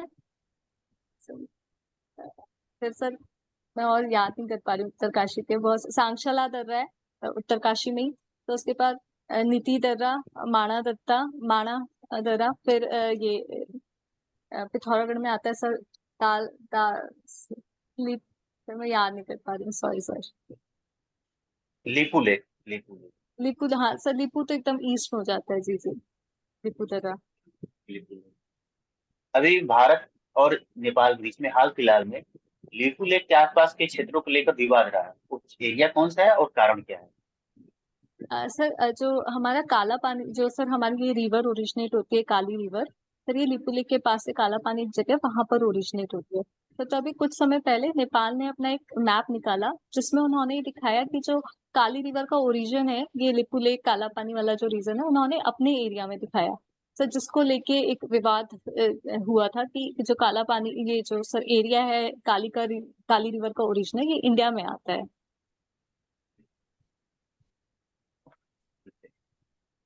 ठीक है सर, हो गया। वैसे एक इंफॉर्मेशन है कि सरकार ने एक गाइडलाइंस तय कर दी है कि आपको जितना धन मिला एनजीओ के लिए, उसका 20% ही आप एडमिनिस्ट्रेटिव खर्च के लिए यूज कर सकती हैं। शेष 80% आपको मतलब कि अपने एक्शन में दिखाना पड़ेगा। जिस क्षेत्र के लिए आप एनजीओ बनी है उसके वर्क में इम्प्लीमेंट करना पड़ेगा। ठीक है, thank okay, you so much sir. ठीक है अंकिता जी, ठीक है, मैं हो गया बोल रहा सर। हूँ, आपको भी हो रहा है। एक तो चूंकि आप उत्तराखंड से भी हैं, बट आपकी लोकल की नॉलेज थोड़ा सुधारिए, है ना। नेक्स्ट टाइम जी अभी सर। आपका चेहरे के हाव भाव, जेस्चर पोस्चर बेहतर है, आप लग भी रहे गंभीर स्टूडेंट, मतलब सीरियस, ठीक है, अच्छा है। आपको मार्क्स मिलने चाहिए इंटरव्यू बोर्ड में, जहाँ तक मेरा मानना है, बट मिलेंगे तभी जो आप कुछ बताएंगे। आप क्योंकि जी लोकल सर। के हैं, आपने इतना कुछ कर रखा है, आपका बैक हिस्ट्री बहुत बेहतर है, एनजीओ के साथ जुड़े हुए हैं। बट अभी मतलब उत्तराखंड लोकल की जानकारी पूछे ही नहीं हम लोगों ने अभी कुछ, आपको मिले प्रजातियाँ वो वहाँ के हैं। भले आप जी दिल्ली सर। में, आप अभी कहाँ, दिल्ली में, लखनऊ में, कहाँ रहते हैं अभी? सर अभी मैं दिल्ली में रहती हूँ। दिल्ली में हैं। तो जाहिर सी बात है लोग वहाँ का भूल जाते हैं, बट अभी जो इंटरव्यू देना है आपको, तो परीक्षा वाड़ी खरीद लीजिए बेहतर से उसको, अभी है आपके पास समय, पढ़ लीजिए बेहतर तरीके से। अभी चुनाव नहीं पूछा मैंने, बजट अभी आपका आया हुआ इकोनॉमी का, अर्थव्यवस्था का आकार क्या, कुछ पूछा भी नहीं है ना, तो अभी उसको देख लीजिए। जी सर। जी सर। थोड़ा सा कुछ अभी हॉबी पर भी क्वेश्चन नहीं किया हम लोगों ने एक भी, है ना। वो तो लोकल गाने भी पूछ लेते हैं उत्तराखंड के, फिर पूछेंगे इसका अर्थ बताओ, तो आपको आने चाहिए वो, है ना। जी और सर। बोलने में कोई दिक्कत नहीं है, चेहरे का हाव भाव बहुत बेहतर है, ऐसे रहेगा तो अच्छा रहेगा मुझे लगता है। बशर्ते लेकिन थोड़ी नॉलेज आपको है, लेकिन जो होता है ना इंटरव्यू बोर्ड में, इंटरव्यू बोर्ड क्या चाह रहा है वो दिक्कत है। एक तो लोकल बहुत पढ़ लो, करंट के मुद्दे जी तो देख सर। ले जाएंगे, तो ये आना चाहिए, ताल कौन सा है। अब दर्रे वाला आपको नहीं पता है ना, कि दर्रे क्रम से कौन से, क्या पासेस कौन से हैं, बाउंड्रीज क्या है, रिवर से भी नहीं पूछी गई, तो ये सब देख लीजिए। और मुझे लगता है बाकी तो ठीक है ना। अनुज सर प्लीज। सर वो तो पॉइंट्स आप मैडम बता मैं बता रहा हूँ जी क्या बोल रहा काफी अच्छा है मैडम, आपका आपका कॉन्फिडेंस और फेशियल एक्सप्रेशन दोनों चीजें बहुत अच्छी हैं। थोड़ा सा थैंक यू आपको सर। नॉलेज पे काम करना है, ठीक है। जैसे जी सर। अंकिता, आपके नाम से कई फील्ड्स में कई सेलिब्रिटी हैं, अंकिता लोखंडे, अंकिता जी सिंह, जी अंकिता सर। शर्मा, जिन्होंने डिफरेंट क्षेत्र में काफी ख्याति हासिल की है। तो उनके बारे में जी आपको पता होना चाहिए। जब ये नाम सामने आएगा, अगर नाम आता होगा, आई डोंट नो, तो वो लाजमी हो जाता है। जब आपके नाम से कोई और सेलिब्रिटी या कोई और ऐसा फेमस पर्सनालिटी रहता है, तो फिर वो उसके बारे में पूछते हैं, और कई बार उसके क्षेत्रों के बारे में भी पूछते हैं। जी कई सर। बार आपका नाम हिस्टोरिकल इंपॉर्टेंस का होता है, जैसे मेरा नाम अनिरुद्ध है, तो उसका कुछ हिस्टोरिकल माइथोलॉजिकल इंपॉर्टेंस है। तो कई बार इंटरव्यू में मुझसे उन चीजों के बारे में पूछा गया। तो जी सर। बेसिकली व्यक्ति को अपने नाम का अर्थ, उसका उसका कोई अगर हिस्टोरिकल या माइथोलॉजिकल इंपॉर्टेंस है, या उस नाम से जुड़े हुए कोई सेलिब्रिटी है, वो चीजें अपेक्षा की जाती है कि किसी भी क्यूरियस पर्सन को पता होनी चाहिए। फिर चूंकि जो आपका क्षेत्र रहा है, उसे लार्जली हम लोग पब्लिक सेक्टर ही बोलते हैं टेक्निकली, और आप आना चाह रही हैं गवर्नमेंट सेक्टर में, तो जी उनमें सर। क्या डिफरेंसेस हैं, क्या एडवांटेज है, क्या डिसएडवांटेज है, दोनों पे आपको सीखना है। जो एक जी पॉइंट मैं सर। जानना चाह रहा था, जो आपको एडवांटेज स्थिति में लाता है, वो है एक जो की पॉइंट है वो अथॉरिटी है, कि आपको जो रूल्स हैं, जो लॉज हैं, जो कॉन्स्टिट्यूशन है, उसके माध्यम से आपको सर्टेन अथॉरिटी देती है गवर्नमेंट।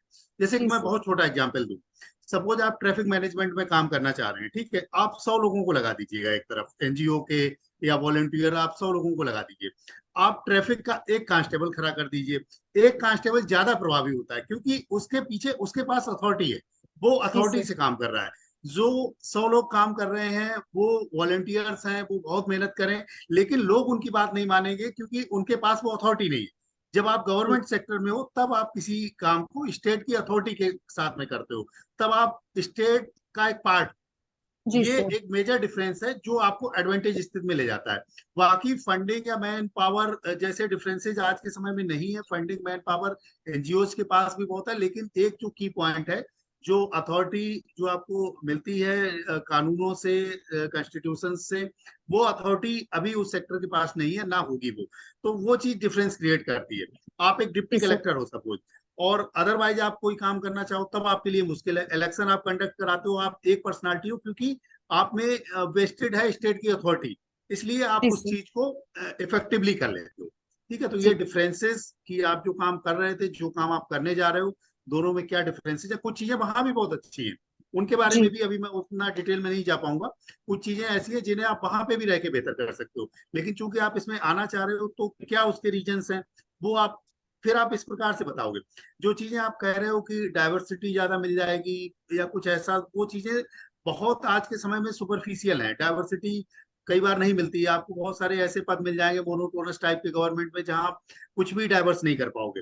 लेकिन ये जी एक सर। चीज यूनिक है, आप गवर्नमेंट में किसी भी पोस्ट पे रहिएगा, आप छोटे से छोटे, मैंने आपको बहुत छोटा इसीलिए एग्जाम्पल दिया, ट्रैफिक कांस्टेबल का मैंने आपको एग्जाम्पल दिया, उसमें एक अथॉरिटी वेस्टेड है, इसकी वजह से वो अपना काम इफेक्टिवली कर पाता है। ठीक जी है, सर। ये थोड़ा सा इस पे आपको काम करना। बाकी बहुत अच्छी आपकी पर्सनालिटी है, आपका कॉन्फिडेंस, आपके फेशियल एक्सप्रेशन सारे बहुत अच्छे हैं। लोकल चीजें कुछ पढ़ लीजिएगा।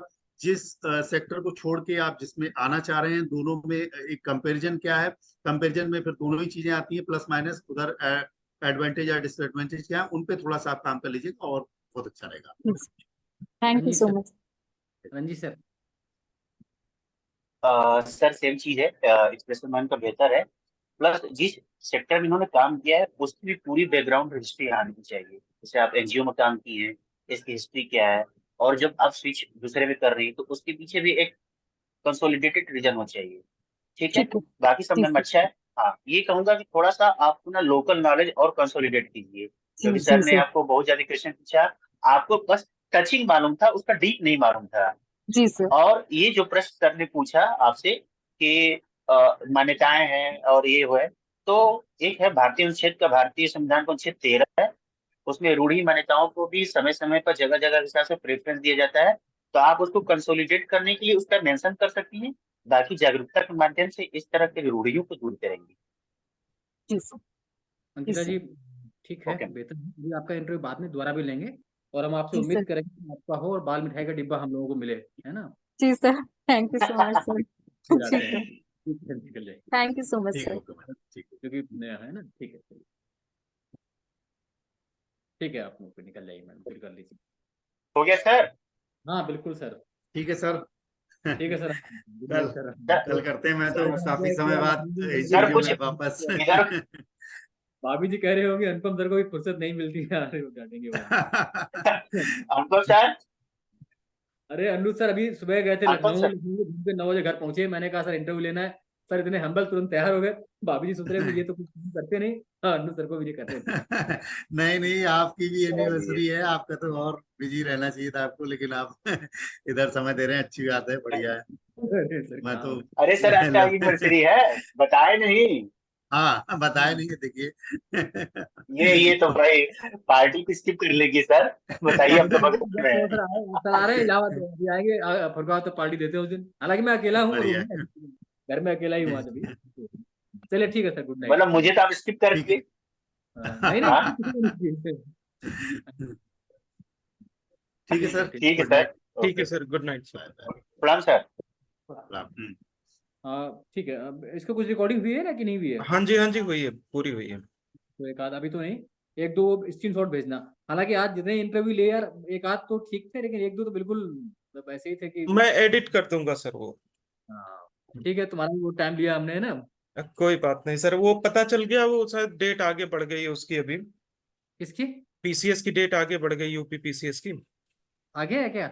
हाँ नहीं, वो अंदर से पता चला है, अच्छा अगस्त में चली गई है, अगस्त फर्स्ट वीक में। अच्छा अच्छा, ऐसा कुछ आया? अब देखा तो मैंने नहीं, मैं इंटरव्यू बोर्ड में था तो देखा। हाँ जी, ठीक है मेरे। ठीक है, thank you, good night sir.